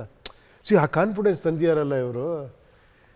ಅದು ನನಗೆ ಅಲ್ಟಿಮೇಟ್ ಅನ್ನಿಸ್ತು ಆ್ಯಕ್ಚುಲಿ. ಆ ಥರ ಒಂದು ಸಿನಿಮಾ ನೋಡಿ ಮಾಡಿ ಪರ್ಫೆಕ್ಟ್ ಮಾಡ್ಕೊಂಡು ಮಾಡೋದಿದೆಯಲ್ಲ, ಡೌಟೇ ಇರಲ್ಲ ನಿಮ್ಗೆ. ಅದಕ್ಕೆ ಅಷ್ಟು ಆರಾಮಾಗಿ ಅಂತೀರ ಥಿಯೇಟ್ರಲ್ಲಿ, ಯಾಕಂದ್ರೆ ಅಷ್ಟು ಖುಷಿ, ಡೌಟ್ ಇಲ್ಲ ಇವ್ರಿಗೆ. ಅದಕ್ಕೆ ಎದ್ದು ಇವರೇ ವಿಸಿಲ್ ಹೊಡಿತಾ ಇರ್ತಾರೆ. ಅದನ್ನು ಹೇಳ್ತಾ ಇದ್ದೆ ಸರ್ ನಾನು ಬರ್ತಾ, ಈ ಟೀಮ್ ಈ ಎಫರ್ಟ್ ಇದೆಯಲ್ಲ, ಇದೆಲ್ಲ ಮುಂದುವರಿಬೇಕಿತ್ತು ಅಂತೇಳಿ, ಒಳ್ಳೊಳ್ಳೆ ಸಿನಿಮಾಗಳು ಬರಬೇಕು. ಬರುತ್ತೆ ಖಂಡಿತ. ನೋಡಿ ನೆಕ್ಸ್ಟ್ ಎಲ್ಲ ಇದಾರೆ ನೋಡಿ, ಹೆಂಗೆ ನಾವು ಇದೀವಿ ಸ್ವಾಮಿ ನಿಮ್ಮ ಜೊತೆ. ನಾವು ಸಿನಿಮಾ ಮಾಡ್ತೀನಿ, ಕಾಂಪಿಟೇಟರ್ ನಾನು ಯಾವಳ ಪಕ್ಕದಲ್ಲಿ ಇರ್ತೀನಿ. ಅಲ್ಲ, ನಾನೇನು ಅಂದ್ಕೊಂಡೆ ಸಿನಿಮಾ ಮಾಡ್ತೀನಿ ಅಂತ ಅಂದಾಗ ನಿಮ್ಮನ್ನು ಸೇರ್ಸ್ಕೊಂಡೆ ಮಾಡ್ತೀನಿ ಅಂತ ಅಂದ್ಕೊಂಡಿದ್ದೆ ನಾನು. ಅದು ಇದೇ ಇದೆ, ಅದು ಇದ್ದೇ ಇದೆಯಲ್ಲ ನೋಡಿ, ಈ ಥರ ನಾವು ಸೇರ್ತೀವಿ. ಬಟ್ ಸಪ್ರೇಟ್ ಮಾಡಿದಾಗ ಮತ್ತೆ ಹಿಂಗೆ. ಹೌದು, ಫುಲ್ ಕಾಂಪಿಟೇಷನ್. ಅವ್ರು ಫಸ್ಟು, ನಾನು ಸೆಕೆಂಡು. ನೋಡಿ ಹೆಂಗಿದಾರೆ ನೋಡಿ. ಯಾವ ಶೆಟ್ರೆ ನೆಕ್ಸ್ಟು ಈಗ ಯಾವುದೋ ಒಂದು ಹೊಸ ಸಿನಿಮಾ ಶೂಟ್ ಮಾಡ್ತಾ ಇದ್ದೀನಿ, ಅದಿನ್ನೂ ಅನೌನ್ಸ್ಮೆಂಟ್ ಆಗಿಲ್ಲ. ಅದಾದಮೇಲೆ ಜುಗಾರಿ ಕ್ರಾಸ್ ಇದೆ, ಅದ್ರ ಮಧ್ಯೆ ಒಂದು ಸಿನಿಮಾ ಬರಿತಾ ಇದ್ದೀನಿ. ಸದ್ಯಕ್ಕೆ ಅಷ್ಟು ಸಿನಿಮಾಗಳಿದೆ. ಬೇರೆ ಬೇರೆ ಭಾಷೆಗೇನೋ ಒಂದು ಬೇರೆ ಭಾಷೆ ಸಿನಿಮಾ ಇದೆ, ಅದನ್ನು ಹೇಳಿಲ್ಲ ನಾನು. ಅದೊಂದು ಮಾರ್ಚಲ್ಲಿ ಒಂದು. ಮಲಯಾಳಮ್ಮ ಇಲ್ಲ, ತಮಿಳ್. ಓಕೆ. ಒಂದು ಸಿನಿಮಾ ಸರ್ಗೆ ನಿರ್ದೇಶನ ಮಾಡಬೇಕು, ಒಂದು ಸಿನಿಮಾ ಉಪ್ಪಿ ಸರ್ ಇವ್ರಿಗೆ ನಿರ್ದೇಶನ ಮಾಡಬೇಕು. ಒಂದು ರೋಲ್ ನಿಮ್ಮ ಸಿನಿಮಾದಲ್ಲಿ ಅಷ್ಟೇ, ನನಗೊಂದು ರೋಲ್ ನಿಮ್ಮ ನಿರ್ದೇಶನದಲ್ಲಿ ಫುಲ್ ಮಾಡಿ ಅಂತ ಅಲ್ಲ. ಅವ್ರು ಹೇಳ್ತಿರೋದೇನು ಅಂದ್ರೆ, ನಿಮ್ಮ ನಿರ್ದೇಶನದಲ್ಲಿ ಉಪ್ಪಿ ಸರ್ ಒಂದು ನಿರ್ದೇಶನದಲ್ಲಿ ನಿಮ್ದೊಂದು ಸಿನಿಮಾ. ಇಲ್ಲ, ಉಪ್ಪಿ ಸರ್ ನಿರ್ದೇಶನದಲ್ಲಿ ನಾನೊಂದು ರೋಲ್ ಪ್ಲೇ ಮಾಡಬೇಕು, ನನ್ನ ನಿರ್ದೇಶನದಲ್ಲಿ ಉಪ್ಪಿ ಸರ್ ಆಕ್ಟ್ ಮಾಡಬೇಕು. ಕಂಪ್ಲೀಟ್. ನಾವು ಸ್ಟಾರ್ ಅನ್ಕೊಂಡು ಕರೀದೇ ಇರ್ಬಿಡಿ ಸ್ವಾಮಿ, ನಾವು ಸ್ಟಾರ್ ಅಲ್ಲ ಪ್ರೂವ್ ಮಾಡಿದ್ದೀವಿ ನಿಮಗೆ. ಫ್ರೆಂಡ್ ಸ್ಟಾರ್ಗಿಂತ ಮೇಲೆ ಸರ್ ನನಗೆ. ಅಲ್ಲ, ಅವರು ಒಂದು ಕಡೆ ಹೇಳಿದ್ರು ಸ್ಟಾರ್ಗೆಲ್ಲ ನಾನು ಸಿನಿಮಾ ಮಾಡಲ್ಲ ಅಂತ. ಇಮಿಡಿಯೇಟ್ ಫೋನ್ ಮಾಡಿ, ಸರ್ ನಾವು ಸ್ಟಾರ್ ಅಲ್ಲ ಸರ್ ಅಂತ. ಅವ್ರು ನನ್ನ ಸ್ಟಾರ್ಗಿಂತ ಮೇಲೆ ತುಂಬ ಸರಿ ಹೇಳಿರೋ ಅವರು, ಸ್ಟಾರ್ಗಳನ್ನ ಕಂಡು ಸಿನಿಮಾ ಮಾಡಲ್ಲ. ಇವಾಗ ಒಂದು ನಂಬಿಕೆ ಬಂತಲ್ಲ, ಈಗ ಯಾವ ಸ್ಟಾರ್ಗಳಿದ್ರು ಕೂಡ ಹಬ್ಬ ಈ ಥರನೂ ಇರುತ್ತಾ ಒಂದು ಟೀಮಲ್ಲಿ ಅಂತ. 45 ದೇವರಾಣೆ, ಅದರಲ್ಲಿ ನನಗೆ ಯಾವುದೇ ಇದಿಲ್ಲ. ಈಗ ಶಿವಣ್ಣ ಅವರಿಗೆ, ಉಪೇಂದ್ರ ಅವರಿಗೆ ನನಗೇನಾದರೂ ಕತೆ ಬಂದರೆ ಅವ್ರದ್ದು ಸಿನಿಮಾ ಮಾಡಬೇಕಾ ಮಾಡಬಾರ್ದಾ ಅಂತ ಯೋಚನೆ ನನಗೆ, ಅಂದರೆ ಆ ಥಾಟೇ ಬರಲ್ಲ. 100% ಮಾಡಲೇಬೇಕು ನನಗಂತ ಅನಿಸುತ್ತೆ. ಆ ಕತೆ ಬಂದರೆ ಖಂಡಿತ ನಾನು ಅವರಿಗೆ ಫೋನ್ ಮಾಡಿ, ಬಸ್ ದಯವಿಟ್ಟು ಮಾಡಿ ಅಂತ ನಾನು ಬೇಡ್ಕೊಳ್ಳೋಕೆ ರೆಡಿ ಇದ್ದೀನಿ. ಯಾಕಂದರೆ ಅದೇ ಕೆಲವು ಸಲ ಏನಾಗುತ್ತೆ ಅಂದರೆ, ಆ್ಯಕ್ಟರನ್ನು ಪ್ಯಾಂಪರ್ ಮಾಡೋದ್ರಲ್ಲಿ ನಾವು ಎಷ್ಟೋ ಕಳೆದೋಗ್ಬಿಡ್ತೀವಿ. ಸಿನಿಮಾದ ರಿಯಲ್ ಪ್ರಾಸೆಸ್ ಇದೆಯಲ್ವ, ಆ ಕಿಕ್ ಇದೆಯಲ್ವಾ, ಈಗ ಅದು ಕಳೆದೋಗ್ಬಿಡುತ್ತೆ. ಈಗ ನಾನು ಮತ್ತು ಸರ್ ಕೂತ್ಕೊಂಡು ಏನೋ ಮಾತಾಡ್ತಿದ್ವಿ 1 ಗಂಟೆ, ಅದು ನನ್ನ ಲೆಕ್ಕದಲ್ಲಿ ಜೀವನದ ಸಾರ. ಅದನ್ನು ಕಳ್ಕೊಂಡು ಸಿನಿಮಾ ಮಾಡಿದ್ರೆ ಅದು ಮಾಡಬೇಕು ಅಂತಿಲ್ಲ ಅಂತ ನಾನು ಭಾವಿಸ್ತೀನಿ. ಕೆಲವು ಸಲ, ಎಷ್ಟೋ ಸಲ ನಾನು ಬೇರೆ ಬೇರೆ ಸಿನಿಮಾಗಳಿಗೆ ಹೋದಾಗ, ಅಯ್ಯೋ ಇಷ್ಟು ಭಾರ ಇರಬೇಕಾ ಸಿನಿಮಾದ ಪ್ರಾಸೆಸ್ಸು ಅಂತ ಅನ್ಸುತ್ತೆ ಕೆಲವು ಸಲ. ಯಾವ ಥರ ಅಂದರೆ ಹಾಗಲ್ಲ, ಅಂದರೆ ಯಾರೋ ಒಬ್ರಿಗೋಸ್ಕರ ಎಲ್ಲರೂ ಕಾಯಬೇಕು, ಯಾರೋ ಒಬ್ರಿಗೋಸ್ಕರ ಎಲ್ಲದೂ ಟಾರ್ಗೆಟ್ ಆಗಬೇಕು. ನಾವೆಲ್ಲ ಒಟ್ಟಿಗೆ ಒಂದು ಸಿನಿಮಾ ಮಾಡೋದಲ್ವ ಸರ್. ಅರ್ಜುನ್ ಜನ್ಯ ಅವ್ರ ಕತೆಗೆ ನಾವೆಲ್ಲ ಕೂಡ ಕೆಲಸಗಾರರೇ, ಯಾರೇ ಆಗಿರಲಿ ಕೆಲಸಗಾರರೇ ನಾವು, ಅದರಲ್ಲಿ ಯಾವುದೇ ಡೌಟ್ ಇಲ್ಲ. ಬಟ್ ಆದರೆ ಸಿನಿಮಾ ಕೆಲಸ ಆಗದೆ ಒಬ್ಬ ವ್ಯಕ್ತಿಗೆ ಕೆಲಸ ಆಗೋಕ್ಕೆ ಶುರು ಆಗುತ್ತಲ್ಲ, ಅದು ನನಗೆ ಆ ಪ್ರಾಸೆಸ್ ನನಗೆ ಅಷ್ಟು ವರ್ಕ್ ಆಗಲ್ಲ. ಬಟ್ ಇವರಿಬ್ಬರ ಬಗ್ಗೆ ನಾನೇನು ಹೇಳೋದು, ನನ್ನ ಜೊತೆ ಕೆಲಸ ಮಾಡಿದಾಗ ನಾನು ಒಟ್ಟಿಗೆ ಕುತ್ಕೊಳ್ಳೋಕೆ ಬಿಟ್ಟಿದ್ದಾರೆ ಅನ್ನೋದು ನನ್ನ ಭಾಗ್ಯ. ಅಲ್ಲ ಇವಾಗ ಚೇಂಜ್ ಆಗಬೇಕು ನಿಮ್ಮ ಡಿಸಿಷನ್. ಇವಾಗ ಸ್ಟಾರ್ಗಳನ್ನ ಕಂಡು ಸಿನಿಮಾ ಮಾಡ್ತೀನಿ ಅಂತ ಚೇಂಜ್ ಆಗಿದೆ. ಆಗಿದೆಯಾ? ಸೊ ಈ ಟೀಮೆಲ್ಲ ನೋಡಿದ್ಮೇಲೆ ಏನಾದರೂ ತಲೆಯಲ್ಲಿ ಬಂತ ಏನಾದರೂ ಒಂದು ಮಾಡಬೇಕು ಅಂತ? ಅಂದರೆ ಅದೇ ಕತೆಗಳು ಯಾವಾಗ ಹುಟ್ಟುತ್ತೆ ಅಂತ ಮಾಡಬೇಕು ಅನ್ನೋ ಆಸೆ ನನ್ನ ಒಳಗಿದೆ. ನಾನು ನೆನ್ನೆ ಕೂಡ ಒಪ್ಪಿ ಸರ್ ಮಾತಾಡ್ಬೇಕು, ಕೂತಾಗೆಲ್ಲ ಹೇಳಿ ಒಂದು ಫೋನ್ ಮಾಡ್ತೀನಿ. ನೀವು ಸ್ಕ್ರಿಪ್ಟ್ ಕೂತಾಗೆಲ್ಲ ನಾನು ಒಂದು message, I am here, this is my photograph, ಇಲ್ಲ ಇಲ್ಲ I am looking like this. ಇವರಿಬ್ರು ಕೂಡ ನನ್ನ ತಲೆಯಲ್ಲಿ ಒಂದ್ಸಲ ಆದ್ರೂ ಒಂದು ಕತೆಗೆ ಕ್ರಾಸ್ ಆಗಿದ್ದಾರೆ ರೀಸೆಂಟ್ ಟೈಮ್ಸ್ ಅಲ್ಲಿ ಅಂದ್ರೆ ದೇವರಾಣೆ ಹೌದು ಆಗಿದ್ದಾರೆ. ಆದ್ರೆ ಆ ಕರೆಕ್ಟ್ ಆದ ಕತೆ ಬಂದು ಅಂದ್ರೆ ಏನ್ ಗೊತ್ತಾ ಸರ್, ಇಬ್ಬರ ಅಭಿಮಾನಿ ನಾನು. ಸೊ ಅವ್ರೇನಾದ್ರೂ ನಾನೇನಾದ್ರೂ ಡೈರೆಕ್ಷನ್ ಮಾಡ್ತಿದ್ದೀನಿ, ಅವರು ನನ್ನ ಸಿನಿಮಾದಲ್ಲಿ ಬಂದ್ರು ಅಂದ್ರೆ ಅವ್ರು ಏನು ನಾನು ಮನಸ್ಸಲ್ಲಿ ಏನು ಇಟ್ಟಿದ್ದೀನಿ ಆ ಸ್ಥಾನ ತಲುಪುವಂಥ ಪಾತ್ರ, ಆ ಸ್ಥಾನ ತಲುಪುವಂಥ ಸಿನಿಮಾ ಆಗಬೇಕು. ಇಲ್ಲ ಅಂದರೆ ಮಾಡಿದ್ರೆ ಅದು ನಾನು ಅವ್ರಿಗೆ ತೋರಿಸುವಂಥ ಡಿಸ್ರೆಸ್ಪೆಕ್ಟ್ ಅಷ್ಟೇ. ಅವರು ನನಗೆ ಹತ್ರ ಇದ್ದಾರೆ, ಕ್ಲೋಸ್ ಇದ್ದಾರೆ ಅನ್ನೋ ಕಾರಣಕ್ಕೆ ನೆಕ್ಸ್ಟ್ ಒಂದು ಮಾಡ್ಬಿಡೋಣ ಅನ್ನೋದು ಐ ಥಿಂಕ್ ಅದು ವರ್ಕೌಟ್ ಮಾಡ್ಕೊಳ್ಳೋದು ಅದಲ್ಲ, ಸಿನಿಮಾ ಮಾಡ್ಬೇಕು ನಾವು. ನಿಜ. ಈ 45 ಈ ಪಾತ್ರದ ಬಗ್ಗೆ, ನಿಮ್ಮ ಪಾತ್ರದ ಬಗ್ಗೆ ಏನಂತೀರಿ? ನನಗೆ ಬಹಳ ಇಷ್ಟದ ಪಾತ್ರ ಇದು. ಯಾಕಂದರೆ ಇಡೀ ಸಿನಿಮಾದಲ್ಲಿ ನಮಗೆ ತುಂಬ ರಿಲೇಟಬಲ್ ಆಗುವಂಥ ಪಾತ್ರ. ಇವ್ ನಮ್ಮ ಥರನೇ ಇದ್ದಾನಲ್ವಾ, ನಮಗಿರುವಂತಹ ಸಂಘರ್ಷಗಳೇ ಇವನಿಗೂ ಇದೆಯಲ್ಲ. ನಾವು ಕೂಡ ಯಾವುದರಿಂದನೂ ತಪ್ಪಿಸ್ಕೊಳ್ಳೋದಕ್ಕೆ ಟ್ರೈ ಮಾಡ್ತಾ ಇದ್ದೀವಿ, ನಾವೇ ನಮಗೆ ಕೆಲವಾರು ಅಡೆತಡೆಗಳನ್ನು ಉಂಟು ಮಾಡ್ತಾ ಇದ್ದೀವಿ, ಅದನ್ನು ಕ್ರಾಸ್ ಆಗಕ್ಕೆ ನಾವೇ ಪ್ರಯತ್ನ ಪಡ್ತಾ ಇದ್ದೀವಿ. ಆ ಥರ ಸಾಮಾನ್ಯ ಒಬ್ಬ ವ್ಯಕ್ತಿ. ಹಾಗಾಗಿ ನನಗೆ ಬಹಳ ಖುಷಿ ಆಯಿತು. ಬಟ್ ಸಾಮಾನ್ಯ ಆದರೂ ಕೂಡ ಪರ್ಫಾರ್ಮೆನ್ಸ್ ಲೆವೆಲಲ್ಲಿ ಸ್ವಲ್ಪ ಕಾಂಪ್ಲಿಕೇಶನ್ಸ್ ಇತ್ತು. ಅದು ವಲ್ನರಬಿಲಿಟಿನ ತರೋದಕ್ಕೆಲ್ಲ ಸ್ವಲ್ಪ ಕಷ್ಟ ಇತ್ತು. ಫಾರ್ಚುನೇಟ್ಲಿ ಅರ್ಜುನ್ ಜನ್ಯ ಅವರಿಂದ ನನಗೆ ಅದು ಈಸಿ ಆಯಿತು. ಓಕೆ ಓಕೆ ಸರ್, ಶಿವಣ್ಣಂದು ನಿಮ್ಮದು ಕಾಂಬಿನೇಷನ್ ಇದೆಯಲ್ಲ, ಭಾಳ ಅದ್ಭುತವಾಗಿ ವರ್ಕೌಟ್ ಆಗುತ್ತೆ ಅದು. ಈಗ ಮಾಡಿದ್ದಾರೆ ಆ ಥರ. ಅಲ್ಲ, ಹಿಂದೂ ಕೂಡ ಹಿಂದೂ ಶಿವಣ್ಣಂದು ಒಂದು ಅವಿನಾಭಾವ ಸಂಬಂಧ. ಅದೇನೋ ಓಮಿಂದ ಪ್ರೀತಿಯಿಂದ ಒಂಥರ ಅದು ಹಾಗೆ ನಿರಂತರ ಸಾಗ್ತಾ ಇದೆ. ಅದೇನೋ ಗೊತ್ತಿಲ್ಲ ಆ್ಯಕ್ಚುಲಿ. ತುಂಬ ಅದೇನೋ ಫಸ್ಟ್ ಟೈಮ್ ಅವ್ರ ಮನೆಗೆ ಹೋಗಿ ನಾನು ಸ್ಟೋರಿ ಹೇಳಿದ್ದು ಇವಾಗಲೂ ಜ್ಞಾಪಕ ಇದೆ. ಓಮ್ದು ಫಸ್ಟು ಅಣ್ಣವ್ರಿಗೆ ವರದಣ್ಣಗೆ ಹೇಳಿ ಆಮೇಲೆ ಶಿವಣ್ಣಗೆ ಹೇಳಿದ್ದು. ಆ ನೆನಪುಗಳೆಲ್ಲ ಇವತ್ತಿಗೂ ಕೂಡ ಆ ಸಿನಿಮಾ ನಾನು ಯಾವಾಗ ಹೇಳ್ತಾ ಇರ್ತೀನಿ, ನೀವು ಇದ್ದಿದ್ದಕ್ಕೆ ಅದು ಓಮ್ ಆಗಿರೋದು ಅಂತ. ಅದು ಆ ಕಂಪ್ನಿ ಶಿವಣ್ಣ ಎಲ್ಲ ಸೇರಿ ಬಂತದ್ದು ಆ್ಯಕ್ಚುಲಿ. ಅವಾಗಲೂ ಹಂಗೆ ಇವ್ರು ಹೆಂಗೆ ಫೀಲ್ ಮಾಡ್ತಿದ್ರು, ನಾನು ಡೈರೆಕ್ಟ್ರಿಗೆ ಆ ಥರ ಫೀಲ್ ಮಾಡ್ತಿದ್ದೆ. ಏನೇ ಆ ಹ್ಯಾಟ್ರಿಕ್ ಹೀರೋ, ಅಷ್ಟು ದೊಡ್ಡ ಸ್ಟಾರು, ಅಷ್ಟು ದೊಡ್ಡ ಮನೆತನ, ಏನು ಇಷ್ಟು ಈಸಿಯಾಗಿ ನಮ್ಗೇನೇನೋ ಕೆಲವು ಆಸೆಗಳಿರುತ್ತಲ್ಲ, ಅದು ನಿಂಗೆ ಹೇಳಿದ್ರೆ ಸಾಕೋದಕ್ಕೆ ಬಾಮ್ಮ ಅನ್ನೋರು. ಆ ಥರ ಕೆಲವು ಹೇಳೋಕ್ಕಾಗದಿರೋ ಸೀಕ್ವೆನ್ಸ್ ಎಲ್ಲ ಮಾಡಿಸೋಣ ಅಂದರೆ ರೆಡಿ ಅನ್ನೋರು. ಅದು ನಮಗೆಲ್ಲ ದೊಡ್ಡ ಪಾಠ. ಅಷ್ಟು ದೊಡ್ಡ ವ್ಯಕ್ತಿ ಆದರೂ ಇಸ್ ಸೋ ಸಿಂಪಲ್. ಸೋ ಇದು ನಿನಗೇನು ಬೇಕಮ್ಮ, ಇದು ಬೇಕಾ ಮಾಡೋಣಮ್ಮ ಅಂತ ಆ ಗುಣ ಇದೆಯಲ್ಲ, ಎರಡು ಥಾಟೇ ಇಲ್ಲ ಅವ್ರಿಗೆ. ಹಂಗೆ ಸರ್ ಅಂತ ಬಂದು ಹೋಗ್ತಾ ಇದೆ, ನೀವು ಹೇಳ್ತಾ ಇದ್ದಾರೆ ಎಲ್ಲ ಸೀನ್ಗಳೆಲ್ಲ ಬರ್ತಾ ಇದೆ. ಹೋಗೋರೆ ಅವರು ಹೇರು ಕೆಲವ್ರಿಗೆ ಒಬ್ಬೊಬ್ರಿಗೆ ಒಂದು ಇರೋದು ಗೊತ್ತಾ, ಅವ್ರಿಗೆ ನೀಟಾಗಿ ಇದು ಮಾಡ್ಕೊಂಡು ಬರೋರು. ನಾನು ಶಿವಣ್ಣ ಇದು ಹಿಂಗಿರಬಾರ್ದು, ಸ್ವಲ್ಪ ರಗೆಡ್ ಲುಕ್ ಅಲ್ವಾ ಅಂತ ಕೆದರ್ತಿದ್ದೆ. ಅವ್ರಿಗೆ ಬೇರೆಯವ್ರು ಮುಟ್ಟೋಕೋರು ಒಂಥರ ಇದಾಗೋದು. ನನಗೆ ಡೈರೆಕ್ಟ್ರ್ ಏನು ಮಾಡೋದು ಅಂತ ಅವ್ರಿಗೆ ನಾನು ಆ ಲಿಬರ್ಟಿ ತೊಗೊಂಡು ಸ್ವಲ್ಪ ನೋಡಿ ಶಿವಣ್ಣ, ನೋಡಿ ನೀವು ಶಾರ್ಟ್ ತೋರಿಸ್ತೀನಿ, ನಿಮ್ಗೆ ನೋಡಿ ಹೆಂಗಿರುತ್ತೆ ನೋಡಿ, ಈ ಥರ ಚೆನ್ನಾಗಿರುತ್ತೆ ನಿಮ್ಗೆ, ಈ ಥರ ಹೇರೆಲ್ಲ ಹಿಂಗೆ ಬಂದು. ಶಾರ್ಟ್ ತೋರ್ಸಕ್ಕೆ ಮಾನಿಟರ್ ಇತ್ತಾ? ಮಾನಿಟರ್ ಇಲ್ಲ ಅಂದರೆ ನಾನು ತೋರಿಸಿ ಅವ್ರಿಗೆ ಮಿರರ್ ನೋಡಿ ನೋಡಿ ಹಿಂಗಿದ್ರೆ ಚೆನ್ನಾಗಿರುತ್ತೆ ಅಂತ. ಕೊನೆಗೆ ಅಡ್ಜಸ್ಟ್ ಆದರೆ ಇಲ್ಲಮ್ಮ ಅಂತ ಆಮೇಲೆ ಆ ಥರ ಪಾಪ ಒಪ್ಕೊಳ್ಳೋರು ಎಲ್ಲ ವಿಷಯಕ್ಕೂ. ಅಯ್ಯೋ ಕೆಲವು ಇನ್ಸಿಡೆಂಟ್ ಹೇಳ್ಬಿಟ್ರೆ ನೀವು ಶಾಕ್ ಆಗ್ಬಿಡ್ತೀರಿ, ಹೇಳಂಗೇ ಇಲ್ಲ ಆ ಥರ. ಅದು ಹೇಳಿ ಸರ್, ಯಾವ್ದಾದ್ರು ಒಂದು ಹೇಳಿ ಸರ್ ಈ ಸಂದರ್ಭದಲ್ಲಿ.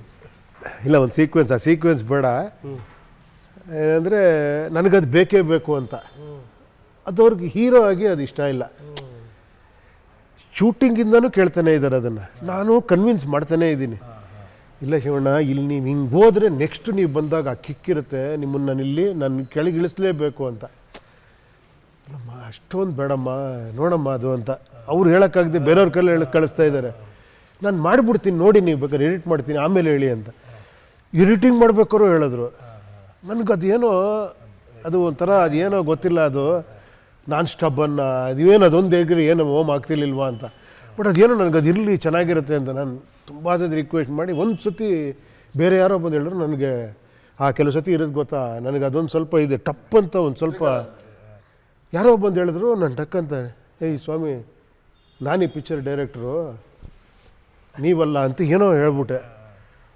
ಅವ್ರು ಟಕ್ಕಂತ ಹೋಗಿ ಅಲ್ಲಿ ಶಿವಣ್ಣ ಬಂದರು. ನನಗೆ ಏನು ನಾನು ತಪ್ಪಾಗ್ಬಿಟ್ಟ, ನಾನು ಎಂಥ ಕೆಲಸ ಮಾಡ್ಬಿಟ್ಟೆ ಅಂತ. ಬಂದ್ಬಿಟ್ಟು ಅಮ್ಮ ಇಲ್ಲಿ ನೀನೇಮ್ಮ ಡೈರೆಕ್ಟ್ರು? ಇಲ್ಲಮ್ಮ, ಇನ್ನು ನಾನು ಲೈಫಲ್ಲಿ ಹೇಳಲ್ಲಮ್ಮ ಇದನ್ನು ತೆಗಿ ಅಂತ, ಇನ್ನು ಮಾಡಮ್ಮ ನೀನು ಹಂಗೆ ಹೆಂಗೆ ಅನ್ಸುತ್ತೆ ಹಂಗೆ ಮಾಡಿ. ನನಗೆ ಶಿವಣ್ಣ ಈಗ ಹೇಳಿ ನೀವು ಕಟ್ ಮಾಡಿ ಬಿಸಾಕ್ಬಿಡ್ತೀನಿ, ನನಗೇನಿಲ್ಲ, ನಿಮಗೆ ನೋವಾಗೋದನ್ನು ಹೇಳಿ. ಇಲ್ಲಮ್ಮ ನೋಡೇ ಬಿಡೋಣ ಈ ಥಿಯೇಟ್ರಲ್ಲಿ ಹೆಂಗೆ ವರ್ಕೌಟ್ ಆಗೋದು ನೋಡೋಣ ಬಿಡಮ್ಮ ಅಂತ. ನೀವು ಎಂಥ ಗುಣ ಅದು ಆ್ಯಕ್ಚುಲಿ. ಆಮೇಲೆ ಬಿಡಿ ಅವ್ರಿಗೆ ಗೊತ್ತಾಗೋಯ್ತು ಆ್ಯಕ್ಚುಲಿ. ಅದು ಇನಿಷಿಯಲ್ ಸ್ಟೇಜಲ್ಲಿ ಅವ್ರು ಆ ಥರ ಮಾಡಿರಲಿಲ್ಲ. ಅವ್ರ ಹತ್ರ ಕೆಲವು ಸೀಕ್ವೆನ್ಸ್ ಎಲ್ಲ ಅವ್ರು ಹೀರೋ ಆಗಿ ಆ ಥರ ಈಗ ಯಾರೋ ಹುಡುಗ ಹಿಡ್ಕೊತಾನೆ ಇದು ಮಾಡ್ತಾನೆ ಅನ್ನೋದು ಓಕೆ ಒಂದು ಲೆವೆಲ್ಗೆ ಓಕೆ ಅದನ್ನು ಹೌದು ಅದಾದಾಗ ಅವ್ರಿಗೆ ಏನಯ್ಯ ಇದು ಅಂತ ನಾನು ಆಮೇಲೆ ರಿವರ್ಸ್ ಹೊಡೆದಾಗ ಆ ಕಿಕ್ ಕೊಡುತ್ತೆ ಅಂತ ನನಗೂ ಅದು ಎಕ್ಸ್ಪ್ಲೈನ್ ಮಾಡೋಕೆ ಗೊತ್ತಾಗ್ತಿಲ್ಲ, ಹೇಳ್ತಾ ಇದ್ದೀನಿ ಅದು. ಬಟ್ ಆ ಒಂದು ಎನ್ಕರೇಜ್ಮೆಂಟ್ ಇದೆಯಲ್ಲ ಒಬ್ಬ ಆರ್ಟಿಸ್ಟು, ಅದು ನಿಮ್ಗೆ ಇವಾಗ ಅನುಭವ ಆಗಿದೆ ಆ್ಯಕ್ಚುಲಿ. ಎಲ್ಲರೂ 3 ಜನರಿಂದನೂ ಆಗಿದೆ ಆಗಿದೆ ಆ ಥರ ಅವರು. ಆದರೆ ಈ ಮಟ್ಟದ ಅನುಭವ ಆಗಿಲ್ಲ ಅಂತ ಈ ಥರ ಏನಾಗಿಲ್ಲ. ಬಟ್ ಇವರು ಏನು ಫೀಲ್ ಆಗ್ತಾ ಇತ್ತಲ್ಲ ಸರ್, ಇದು ಹೇಳ್ಬೋದು, ಹೆಂಗೆ ಹೇಳೋದು, ಒಪ್ಕೊಂತಾರ, ಕಷ್ಟ ಅಲ್ವಾ ಇದು ಅಂತ, ಈ ಥರ ಸಿಚುವೇಶನ್ಗಳು ಹೇಳೋಕ್ಕೆ ಅನುಭವ ಆಗಿದೆ. ಬಟ್ ಅವ್ರು ಯಾರು ಆ ಥರ ನನಗೆ ನಾನಮ್ಮ ಡೈರೆಕ್ಟರ್ ಅಂತ ಹೇಳೋ ಪರಿಸ್ಥಿತಿ ಪ್ರೊಡ್ಯೂಸರ್ ಅವರೇ, ಹೀರೋ ಅವರೇ, ಇದವ್ರು ಏನ್ ಬೇಕಾದ್ರೂ ಮಾಡ್ಬೋದು. ಬೇಡಪ್ಪ ತೆಗಿಬೇಕು ಅಷ್ಟೇನೆ ಅಂದಿದ್ರೆ ನಾನೇನು ಮಾಡೋಕ್ಕಾಗ್ತಿರ್ಲಿಲ್ಲ. ಹೌದು. ಆಮೇಲೆ ನಾನು ಯಾಕೆ ಅಷ್ಟು ಸ್ಟಬರ್ನ್ ಆಗಿದ್ದೀನಿ ನನಗೂ ಅರ್ಥ ಆಗ್ತಿಲ್ಲ. ಈ ಒಳ್ಳೆ ಬಡವನ ಕೋಪ ದೌಡಕ್ಕೆ ಬಂದು ನಾನು ಇಲ್ಲ ಬೇಕೇ ಬೇಕು ಅದು ಒಂದೊಂದ್ಸರಿ ಅದು ಬಂದ್ಬಿಡುತ್ತೆ. ಅದೇನೋ ಗೊತ್ತಿಲ್ಲ. ನಾನು ಅಷ್ಟು ಸ್ಟಬರ್ನ್ ಆಗಿದ್ದೀನಿ. ಅದು ಆಮೇಲೆಲ್ಲ ಚೆನ್ನಾಗಾಯ್ತು ಆ್ಯಕ್ಚುಲಿ. ಆಮೇಲೆ ಆ ಕ್ಲೈಮ್ಯಾಕ್ಸ್ ಇದ್ರಲ್ಲೂ ಅಷ್ಟೇ ಒಂದು ಸೀಕ್ವೆನ್ಸ್, ಆ ಡೈಲಾಗ್ ಹೇಳಂಗೆ ಇಲ್ಲ, ಎಲ್ಲ ಇಡೀ ಯೂನಿಟ್ ಬೇಡ ಅಂತ, ನಾನಿಲ್ಲ ಬೇಕೇ ಬೇಕಿದು ಅಂತ ಕ್ಲೈಮ್ಯಾಕ್ಸಲ್ಲಿ. ನನಗೆ ಶಿವಣ್ಣ ಏನಿವಾಗ ಯಾರು ಹೇಳ್ತಾರೆ ಇದ್ರ ಬಗ್ಗೆ, ಮೇಡಮ್ ಕರೆಕ್ಟಾಗಿದೆ ಅದು ಅಂತ. ಅವ್ರೊಬ್ಬರೇ ನಿಂತ್ಕೊಂಡಿದ್ದು ಅದಕ್ಕೆ. ಯೂನಿಟೇ ರಿವರ್ಸ್ ಆಗೋಯ್ತು ಆ್ಯಕ್ಚುಲಿ. ಹೆಂಗೆ ಹೇಳಿಸ್ತೀರಾ ಈ ಡೈಲಾಗ್ನ ನೀವು ಅಂತ. ಆ ಥರ ಕೆಲವು ಸತಿ ನೋಡಿ ಅದು ಆ್ಯಕ್ಚುಲಿ ಅವ್ರ ಗುಣ, ದೊಡ್ಡ ಗುಣ ಅಷ್ಟೇ. ನಾನು 28 ಸತಿ ಓಮ್ ನೋಡಿದ್ದೀನಿ ಸರ್. ನೀವು ಕ್ವಿಜ್ ಥರ ನೀವು ಇದು ಯಾವ್ದು ಇರ್ಬೋದು ಅಂದರೆ ನಾನು ಗೆಸ್ ಮಾಡ್ಬಿಡ್ತೀನಿ. ಎಲ್ಲ ಗೆಸ್ಟ್ ಮಾಡ್ಬಿಟ್ಟಿರ್ತೀರಾ ನೀವು, ನೀವು ಮಾಡಿರ್ತೀರಾ, ಗೆಸ್ಟ್ ಮಾಡ್ಬಿಟ್ಟಿರ್ತೀರಾ. ಹಾಗೆ ಅಣ್ಣವರು ಅದೇ ಥರ ಏನೇನೋ ವಿಷಯಗಳಾದ್ರೂ ಕೂಡ ಅಣ್ಣವರು ವರದಣ್ಣ ಇಲ್ಲ ಬೇಡ ಹುಡುಗ ಮಾಡ್ತಾನೆ ಬಿಟ್ಬಿಡಿ ಅಂತ. ಅವಾಗೆಲ್ಲ ಒಂಚೂರು ಅದೊಂಥರ ಬೇರೆ ಥರ ಇತ್ತಲ್ಲ ಸಿನಿಮಾ. ಎಲ್ರಿಗೂ ಏನು ಮಾಡ್ತಾ ಇದ್ದಾನೆ ಇವನು ಅಂತ, ಏನೇನೋ ಹುಚ್ಚುಚ್ಚ ಥರ ಮಾಡ್ತೇನೆ ಅನ್ನೋ ಥರ ಅವ್ರಿಗೆ. ಫಸ್ಟ್ ಟೈಮ್ ನೀವು ಕತೆ ಹೇಳ್ಬೇಕಾದ್ರೆ, ಸಾರಿ ಸರ್ ನಾನು ಫಸ್ಟ್ ಟೈಮ್ ನೀವು ಕತೆ ಹೇಳ್ಬೇಕಾದ್ರೆ ಒಂದೇ ಇದರಲ್ಲಿ ಕೇಳಿದ ತಕ್ಷಣ ವರದಣ್ಣ ಮತ್ತೆ ಅಣ್ಣವರು ಕನ್ವಿನ್ಸ್ ಆದ್ರ ಒಂದೇ ಸತಿ. ಅದಕ್ಕೆ ನಾನೆಲ್ಲ ಒಂಥರ ನೋಡಿ ಇವ್ರ ಥರ ಪ್ರಿಪ್ರೇಷನ್ ನನಗೆ ಗೊತ್ತಿರಲಿಲ್ಲ ಅವಾಗೆಲ್ಲ, ಈ ಥರ ಇರಲಿಲ್ಲ. ಬಟ್ ನಾನೇನಂದ್ರೆ ಒಂದು ಹುಡುಗನ ಎಲ್ಸಿ ಫೋಟೋ ಎಲ್ಲ ಮಾಡಿಕೊಂಡು ಲೈಟ್ ಆ್ಯಂಡ್ ಶೇಡ್ ಎಲ್ಲ ಫೋಟೋ ಎಲ್ಲ ತೆಕ್ಕೊಂಡು, ನಮ್ಮ ಪ್ರವೀಣ್ ನಾಯ್ಕ್ ಎಲ್ಲ ಇದ್ರಲ್ಲ ಅವ್ರ ಜೊತೆ ಎಲ್ಲ ತೆಗೆದು ಸರ್ ಈ ಥರ ಸರ್ ಅಂತ ಆ ಹುಡುಗರದೆಲ್ಲ ಸರ್ ಈ ಥರ ಫೋಟೋ ಹಿಂಗೆ ಬರುತ್ತೆ. ಆಮೇಲೆ ಈ ಪೇಪರ್ ರಿಪೋರ್ಟ್ ಎಲ್ಲ ಆಯಿಲ್ ದಂಧೆ, ಅಂಡರ್ ವರ್ಲ್ಡ್ ನೋಡಿ ಈ ಥರ ಎಲ್ಲ ಇರ್ತಾರೆ, ಈ ಆರ್ಟಿಸ್ಟ್ಗಳು ಹಿಂಗಿರ್ತಾರೆ, ಇದ್ರ ಮಧ್ಯದಲ್ಲಿ ಒಂದು ಈ ಥರ ಕತೆ ಹೋಗುತ್ತೆ ಅಂತೆಲ್ಲ ಅದನ್ನು ಈ ಇದೆಲ್ಲ ಮಾಡಿದ್ದೀರಲ್ಲ ನೀವು ಅಂತ ಅಣ್ಣವ್ರು ಖುಷಿ ಪಡೋರು. ಇಷ್ಟೆಲ್ಲ ರಿಸರ್ಚ್ ಮಾಡಿದ್ದೀರಾ ನೀವು ಇದ್ರ ಬಗ್ಗೆ ಅಂತ ವರದಣ್ಣ ಏನಾದ್ರು ಅದು ಕೇಳಿ. ವರದಣ್ಣ ತುಂಬ ಅಯ್ಯೋ ಆ ಥರ ಅದು ಬಿಡಿ. ಅವ್ರ ಜೊತೆ ಇಬ್ಬರ ಜೊತೆ ಕೂತ್ಕೊಂಡು ಸಿನಿಮಾ ಮಾಡೋ ಅದೃಷ್ಟನೇ ಅದು. ಏನು ಅವರೆಲ್ಲ ಯಾವ ಥರ ಕಾಂಟ್ರಿಬ್ಯೂಷನ್ ಇದೆ ವರದಣ್ಣ ಅವ್ರದ್ದೆಲ್ಲ. ಅವಾಗಿಂದ ಯಾವುದು ವಿಷ್ಣು ಸರ್ದಿ ಪಿಕ್ಚರ್ ಯಾವುದದು ಇದು ಗುರು ಭೂತಯ್ಯನ ಮಗ ಅಯ್ಯು ಇಂದ ಕೊನೆಗೆ ಇದು ಜೀವನ ಚೈತ್ರ ಸಾಂಗು ಕೂಡ ವರದಣ್ಣ ಇದು ಮಾಡಿದಂತಲ್ಲ ಅದು, ಆ ಸಾಂಗನ್ನು. ಆಮೇಲೆ ಇದು ಯಾವುದು ಇದು ಗುರುವೆ ಜನ್ಮ ಜೋಡಿದ ಇದು ಅಲ್ಲ ಗುರು ಇನ್ನೊಂದು ಸಾಂಗ್ ಅದು ಕೋಲುಮಂಡೆನೆಲ್ಲ ಹಾಕ್ಬೇಕಂದ್ರೆ ಯಾವ ಲೆವೆಲ್ ಗುರುವೆ. ಆ ಥರ ಸಾಂಗ್ ಒಂದು ಕಮರ್ಷಿಯಲ್ ಹೀರೋನ ಇಟ್ಕೊಂಡು ಆ ಥರ ಒಂದು ವಿಲೇಜ್ ಸಬ್ಜೆಕ್ಟು ಅದು ಅಲ್ವಾ ಕಂಪ್ಲೀಟ್ ಹೊಸದಂದ್ರೆ. ಆಮೇಲೆ ನನಗೆ ಯಾವಾಗಲೂ ಹೇಳ್ತಿರ್ತೀನಿ ಸರ್ ಏನಂದರೆ ಈ ಕತೆ ಹೇಳೋದು ಮತ್ತು ಕತೆ ಕೇಳೋದು ಎರಡೂ ಕೂಡ ಕಲೆಗಾರಿಕೆ ಅಂತ. ಹೌದೌದು ಡೆಫಿನೆಟ್ಲಿ. ಯಾಕಂದರೆ ಅವ್ರ ಕತೆ ಹೇಳ್ತಿದ್ದಂಗೆ ಅವ್ರಿಗೊಂದು ಕಲ್ಪನೆ ಬಂದ್ಬಿಡೋದು, ಓ ಇದೇ ಥರ ಹೋಗುತ್ತೆ ಇದು. ವರದಣ್ಣ ಓವರ್ ಆಲ್ ಸ್ಕ್ರಿಪ್ಟ್ ಬಗ್ಗೆ ಮಾತಾಡೋರು, ಅಣ್ಣವರು ಆರ್ಟಿಸ್ಟ್ ಒಳಗಡೆ ಹೋಗೋರು. ಕತೆ ಹೇಳ್ತಿದ್ದಂಗೆ ಅವ್ನು ಹೀರೋ ಹಂಗೆ ಬಂದು ಹಂಗೆ ಹೇಳ್ತಾನಲ್ಲ ಅಂತ ಆ್ಯಕ್ಟ್ ಮಾಡೋರು ಅವರು. ಚೆನ್ನಾಗಿರ್ತದೆ ಅಂತ. ಇವರು ಅದಾದ್ಮೇಲೆ ಆ ಸೀನ್ ಆಮೇಲೆ ಹಂಗೆ ಬರುತ್ತಾ ಹಂಗೆ ಬರುತ್ತಲ್ವಾ ಅಂತ ಅವರಿಬ್ರು ಮಾತಾಡ್ಕೋತಾ ಇದ್ರಾ ಅಂದರೆ ನಮ್ಮ ಹತ್ರ ಮಾತಾಡ್ಬೇಕಾರೆ ಇವರು ಕ್ಯಾರೆಕ್ಟರ್ ಒಳಗಡೆ ಹೋಗೋರು, ಅವರು ಸ್ಕ್ರಿಪ್ಟ್ ಒಳಗಡೆ ಒಂಥರ ಸೂಪರ್ ಕಾಂಬಿನೇಷನ್ ಅದು ಅವರಿಬ್ಬರ ಜೊತೆ ಕತೆ ಹೇಳೋದಂದ್ರೆ ಅಪರೂಪದ ಕಾಂಬಿನೇಷನ್ ಸೀದಾ ಫಿಲ್ಮ್ ಅನ್ಸುತ್ತೆ ಸರ್. ಸ್ಟೋರಿ ಹೇಳ್ಬೇಕಾದ್ರೆ ಏನಾಗುತ್ತೆ ನೆಕ್ಸ್ಟ್ ಶಾರ್ಟ್ ಅಲ್ಲಿ ಓಕೆ ಮಾಡೋದು ಇದೆಯಲ್ಲ ಗುರುವೆ ಅಲ್ವಾ. ಆಮೇಲೆ ಪಿಕ್ಚರ್ ನೋಡಿದ್ರು ಹೆಂಗೆ ಇದು ಮಾಡಿದ್ರು ಅನ್ಬೋದು. ಹೌದು, ಅಷ್ಟು ಅಡ್ವಾನ್ಸ್ ಆಗಿ ಥಿಂಕ್ ಮಾಡೋರು. ಅವ್ರಿಗೆ ಏನಾದ್ರು ಒಂದು ಸಣ್ಣ ಅನುಮಾನ ಬಂತು ಅಂದರೆ ಆ ಸಿನಿಮಾಗಳು ಹಿಟ್ ಆಗ್ತಿರ್ಲಿಲ್ಲ. ಅದೊಂಥರ ಇದೆ ಅವ್ರದ್ದು. ಅದು ಇಲ್ಲ ಯಾಕೋ ಇದು ಡೌಟ್ ಇದೆ ಅಂತಂದ್ರು ಮಾಡಿದ್ರೆ ಅಲ್ಲೇನಾದ್ರೆ ಎಡವಟ್ಟು ಗ್ಯಾರಂಟಿ ಅಂತ ಹೇಳಿಂದ. ಸೆನ್ಸಾರ್ ಪ್ರಾಬ್ಲಮ್ ಆಯ್ತಲ್ಲ ಗುರೇ. ಅವಾಗ ಏನಂದರೆ ಅಮ್ಮ ಅನೌನ್ಸ್ ಮಾಡಿದ್ರ ಮೇಲೆ ಅದು ರಿಲೀಸ್ ಆಗಲೇಬೇಕು ಅಂತ ಅವರು ಯಾವತ್ತೂ ಅದೊಂದು ಇದಿತ್ತು ಓಮ್ನ. ಸೆನ್ಸಾರ್ ಆಗಲಿಲ್ಲ, ಕೆಲವೆಲ್ಲ ಕಟ್ ಮಾಡಬೇಕು ಅಂತ ನನಗೆ ಒಪ್ಕೊಳಕ್ಕಾಗ್ತಿಲ್ಲ. ನನಗೆ ಒಂದೆರಡು ಒಪ್ಕೊಂಡಿದ್ದೀನಿ, ಬಟ್ ಮೇನ್ ತೆಗಿಬೇಕು ಅಂತ ಯಾವುದೋ ಒಂದಷ್ಟು ವಿಷಯಗಳು ಪಾರ್ವತಮ್ಮವ್ರೇ ಅದೇನಯ್ಯ ದೊಡ್ಡ ವಿಷಯ, ಕತೆ ಚೆನ್ನಾಗಿರ್ತಾನೆ ಎಲ್ಲ ಇದೆಯತ್ತಾನೆ ತೆಗಿ ಮಾಡಲೇಬೇಕು ನಾನು ಅಂತ. ಅದು ಏನು ಅನ್ನಿಸ್ತೋ ಗೊತ್ತಿಲ್ಲ ನನಗೆ. ಅಮ್ಮ ಅಣ್ಣವರು ಒಂದು ನೋಡ್ಬಿಡ್ಲಿ ಬಂದು ಸಿನಿಮಾ ವರದಣ್ಣ ಅವ್ರು ಹ್ಞೂ ಅಂದರೆ ತೆಗೆದುಬಿಡ್ತೀನಿ ಅಂತ ನನಗೇನೋ ದೇವ್ರ ಥರ ನನಗೆ. ಆಮೇಲೆ ಅವ್ರಿಗೇನು ಕರೆಕ್ಟ್ ಅಲ್ಲ ಅನ್ನಿಸ್ತಾವ ಅಮ್ಮಂಗೂ. ಹೋಯ್ತು ಅಣ್ಣವ್ರು ಬಂದವಳೆ, ಅಣ್ಣವರು ವರದಣ್ಣ ಬಂದು ನೋಡ್ರ ಮೇಲೆ ನಾನು ಒಪ್ಕೊಂಡಿದ್ದು ಅವ್ರು ಒಪ್ಕೊಳ್ಳಿಲ್ಲ. ಹೌದಾ? ನಾನೊಂದು 2 ತೆಗಿತೀನಿ ಅಂದಿದ್ದಲ್ಲ. ಯಾಕೆ ಎಲ್ಲ ಕರೆಕ್ಟ್ ಆಗಿದೆಯಲ್ಲ ಸಿನಿಮಾ, ತೆಗಿತೀರಾ? ಅಲ್ಲಿ ನನಗೆ ಫುಲ್ ಒಂದು ಆಮೇಲೆ ಬಿಡಿಗ್ರಿ ಅದು. ಆಮೇಲೆ ಅವರು ಒಪ್ಪೋದ್ರ ಮೇಲೆ ಮುಗಿದೋಯ್ತಲ್ಲ. ಕೊಟ್ಟಿದ್ರು ಸರ್ ಇಲ್ಲ ಗುರು, ಆಮೇಲೆ ಬಂತು ಆ್ಯಕ್ಚುಲಿ. ಬಟ್ ಆ ಟೈಮಲ್ಲಿ ಸ್ವಲ್ಪ ಆಗಿತ್ತಲ್ಲ ಪ್ರಾಬ್ಲಮ್. ನಿಮಗೆ ರೆಸ್ಟ್ ಸಿಕ್ತು ಸರ್? ಒಳ್ಳೆ ನಾವೇ ಇಂಟರ್ವ್ಯೂ ಮಾಡ್ತಾರೆ. ಎಷ್ಟು ಸಂಗತಿಗಳು ಬಂದು ನೋಡಿ. ಆಮೇಲೆ ಇದನ್ನ ನಾವು ಪ್ಲಾನ್ ಮಾಡ್ಕೊಂಬಂದ್ರೆ ಈ ಥರ ಬರಲ್ಲ. ಸೊ ಅದು ಸೊ ಇಲ್ಲಿ ಏನಾದರೂ ಆ ಥರದ್ದು ತುಂಬ ಚಾಲೆಂಜಿಂಗ್ ಅಂತ ಅನಿಸ್ತಾ ಈ 45? ಇಲ್ಲ ಸರ್ ಹೇಳಿದಷ್ಟು ಬಟ್ ಆ ಫೀಲ್ ಎಲ್ಲ ನನಗೂ ಆಯಿತು. ಅಲ್ಲಿ ಸೆನ್ಸಾರ್ ಒಳಗಡೆ ನೋಡ್ತಿದ್ರೆ ನನಗೆ ದಬ್ಬ ದಬ್ಬ ದಬ್ಬ ದಬ್ಬ ದಬ್ಬ ಅಂತ ಎದೆ ಹೊಡ್ಕೊತಾ ಇತ್ತು. ನನಗೆ ಕೇಳಿಸ್ತಾ ಇದೆ ಕೆಲವು points, very important points discussion ಒಳಗಡೆ 1.5 hour ಮಾಡ್ತಾ ಇದ್ದಾರೆ. ನನಗೆ ಕೇಳಿಸ್ತಾ ಇದೆ. ನಾನು ದೇವ್ರ ಫೋಟೋ ಇಟ್ಕೊಂಡು ಟ್ರೈ ಮಾಡ್ತಾನೇ ಇದ್ದೀನಿ, ಕಾಪಾಡಮ್ಮ ಅಂತ. ಅದನ್ನೆಲ್ಲ ತೆಗೆದು ಅಂದ್ಬಿಟ್ರೆ ಹೋಗ್ಬಿಡುತ್ತಲ್ಲ ಸಿನಿಮಾ, ಏನಪ್ಪ ಮಾಡೋ. ಆಮೇಲೆ ತಲೆ ಓಡಿಸ್ತಾ ಇದ್ದೀನಿ, ಇದು ತೆಗೆದ್ರೆ ಬೇರೆ ಎಡಿಟಿಂಗಿಂದ ಇನ್ನೇನು ಶಾರ್ಟ್ ಹಾಕ್ಬೋದು. ನಮ್ಮ ಕರ್ಮಕ್ಕೆ ನಾವು ಪ್ರೀ ವಿಜುವಲ್ಸ್ ಮಾಡ್ಬಿಟ್ಟು ಒಂದು NG ಶಾರ್ಟು ಇಲ್ಲ ಸರ್, ಇದಕ್ಕೆ ಇನ್ನೊಂದು ಶಾರ್ಟ್ ಹಾಕಿ ಅಂದರೆ ಇನ್ನೊಂದು ಶಾರ್ಟ್ ಇಲ್ಲ ನಮ್ಮ ಹತ್ರ. ಬಟ್ ದೇವ್ರದಿಂದ ಒಳಗಡೆ ಹೋದ್ಮೇಲೆ ಅಲ್ಲಿ ಕೆಲವರು ಇನ್ನೂ 4-5 ಜನ ಇದ್ದರು ಸರ್. ಅವ್ರು ತುಂಬ ಫೈಟ್ ಮಾಡಿದ್ರು ಈ ಶಾರ್ಟ್ಸ್ಗೆ. ಆಫೀಸರ್ ಹತ್ರ ಫೈಟ್ ಮಾಡಿದ್ರು. ಇಲ್ಲ ಅವ್ರು ಇದು ಹಾಕಿರೋದು ಅಲ್ಲಿ ಅರ್ಥ ಇದೆ, ಅಲ್ಲಿಂದ ಇಲ್ಲಿ ಬರುತ್ತೆ, ಇಲ್ಲಿಂದ ಇದು ಬಂದರೆ ಅದಿಲ್ಲ ಅಂದ್ರೆ ಇಲ್ಲ ಅಂತ ಅವರೇ ಫೈಟ್ ಮಾಡಿದ್ರು. I am so happy. ಆಮೇಲೆ ಅವ್ರು ಒಪ್ಕೊಂಡ್ರು. ನನಗೆ ಕೇಳಿದ್ರು ಒಂದು ಪಾಯಿಂಟ್ ಸಕ್ಕದಾಗಿ ಹೇಳಿದೆ ನಾನು ಒಳಗಡೆ, ಸರ್ ಈ ಕ್ಯಾರೆಕ್ಟ್ರು ಎಲ್ಲೂ ಫೈಟ್ ಮಾಡ್ತಾ ಇಲ್ಲ ಸರ್, ಲೈಫಲ್ಲಿ ಸಿಕ್ಕಾಕೊಂಡ್ಬಿಟ್ಟು ಆ ಲೈಫ್ ಫೈಟ್ ಆಗೋಗಿದೆ ಅವನಿಗೆ. He is not hitting or is not doing anything. Life has become a fight to him, that is why is being there. ಈ ಫಿಲ್ಮ್ ನೀವು ಎಂಡಾದರೆ ಹಿಂಗಾಗುತ್ತೆ ಅಂತ ಹೇಳಿದೆ. ಓಕೆ ಐ ಆಮ್ ಕನ್ವಿನ್ಸ್ಡ್ ಅಂದ್ಬಿಟ್ಟು ಕೊಟ್ಟರು. ಈ ಹೆಣ್ಣಿನ ವೇಷದ ವಿಚಾರಕ್ಕೆ ಸಂಬಂಧಪಟ್ಟಂಗೆ ಶಿವಣ್ಣ ಸರ್ ಅದೇ ಸರ್ ಹೇಳಿದಂಗೆ ನಾನು ಅಭಿಮಾನಿಯಾಗಿ ಶಿವಣ್ಣನ ಏನೇನು ಮಾಡಬೇಕು ಆ ಥರ ತಲೆ ಓಡ್ತಾ ಇತ್ತು ಸರ್ ನನಗೆ. ಅದು ಒಂದಿನ ಇದನ್ನು ಅಷ್ಟೇ, ಈ ಸಿನಿಮಾನೇ ಒಂದು ಡಿವೈನ್ ಪ್ರೋಸೆಸ್ ಸರ್. ನನಗೆ ಸ್ಟಾರ್ಟ್ ಆಗಿದ್ದು ಅಷ್ಟೇ, ಎಂಡ್ ಆಗಿದ್ದು ಅಷ್ಟೇ. ಈ ಕ್ಲೈಮ್ಯಾಕ್ಸು ಅಷ್ಟೇ ಒಂದು ಮಹತ್ವಕರವಾದ ಒಂದು ಪೂಜೆನಲ್ಲಿದ್ದೆ, ವೆರಿ ಇಂಪಾರ್ಟೆಂಟ್ ಪೂಜೆನಲ್ಲಿದ್ದೆ. ಏನು ಕ್ಲೈಮ್ಯಾಕ್ಸ್ ಹೆಂಗೆ ಮಾಡೋದು, ಒಂದು ಹೈ ಪಾಯಿಂಟ್ ಹೆಂಗೆ ತರೋದು ಅಂತ ಯೋಚನೆ ಮಾಡ್ಬೇಕಾದ್ರೆ ಏನು ಮಾಡಿದ್ರು, ಏನೇನು ಐಡಿಯಾ ಮಾಡಿದ್ರು ಅದು ಕನ್ವಿನ್ಸ್ ಆಗ್ತಾಯಿಲ್ಲ. ಒಂದಿನ ಪೂಜೆನಲ್ಲಿ ಕೂತಿದ್ದಾಗ ಆ ಪೂಜೆನಲ್ಲಿ ಬಂತು ಈ ವಿಷಯ ಸರ್. ಅದು ಪೂಜೆ ಮಾಡಿ ಮಂಗಳಾರತಿ ಮಾಡಿ ಬಂದಿದ್ದ ತಕ್ಷಣ ಹೇಳಿದೆ, ಈ ಥರ ಮಾಡ್ತಾಯಿದ್ದೀನಿ ಅಂತ ಹೇಳಿದೆ ಹುಡುಗರಿಗೆ. ಅದು ಅಲ್ಲೇ ಅದು ದೇವರೇ ಹೇಳಿದ್ದು ನನಗೆ, ಇದು ಮಾಡು, ಇದೇ ನೀನು ಕ್ಲೈಮ್ಯಾಕ್ಸು ಅಂತ. ನಾನು ಅದನ್ನು ಹಂಗೆ ಬಂದು ಹೇಳಿದೆ, ಇದು ಹೆಂಗೆ ಮಾಡೋಕ್ಕಾಗುತ್ತೆ ಅಂತ ಹೇಳಿದ್ರು. ಗೊತ್ತಿಲ್ಲ, ಮಾಡ್ಬೋದು ಅಷ್ಟೇ, ಮಾಡೋಣ ಅಂತ ಪ್ರೊಡ್ಯೂಸರ್ಗೆ ಹೇಳಿದೆ. ಅವ್ರು ಹಿಂಗೆ ನೋಡಿದ್ರು, ಸರ್ ನೀವೇನು ಸರ್ ನೀವು ಅಂದರು. ಯಾಕೆ ನೀವು ಬಡ್ಜೆಟಲ್ಲಿ ಯೋಚನೆ ಮಾಡ್ತೀರಾ ಸರ್ ಅಂದರು ನನಗೆ. ನೀವು ಬಡ್ಜೆಟಲ್ಲಿ ಯೋಚನೆ ಮಾಡ್ತೀರಾ ಸರ್ ಅಂದರು. ಅಣ್ಣ ನಂಗೆ ಗೊತ್ತಿಲ್ಲ ಅಣ್ಣ, ಬಟ್ ಇದು ಹೆಂಗಿದೆ ಅಣ್ಣ ಅಂದೆ. ಸಖತ್ತಾಗಿದೆ, ಮಾಡೋಣ ಅಂತಂದರು.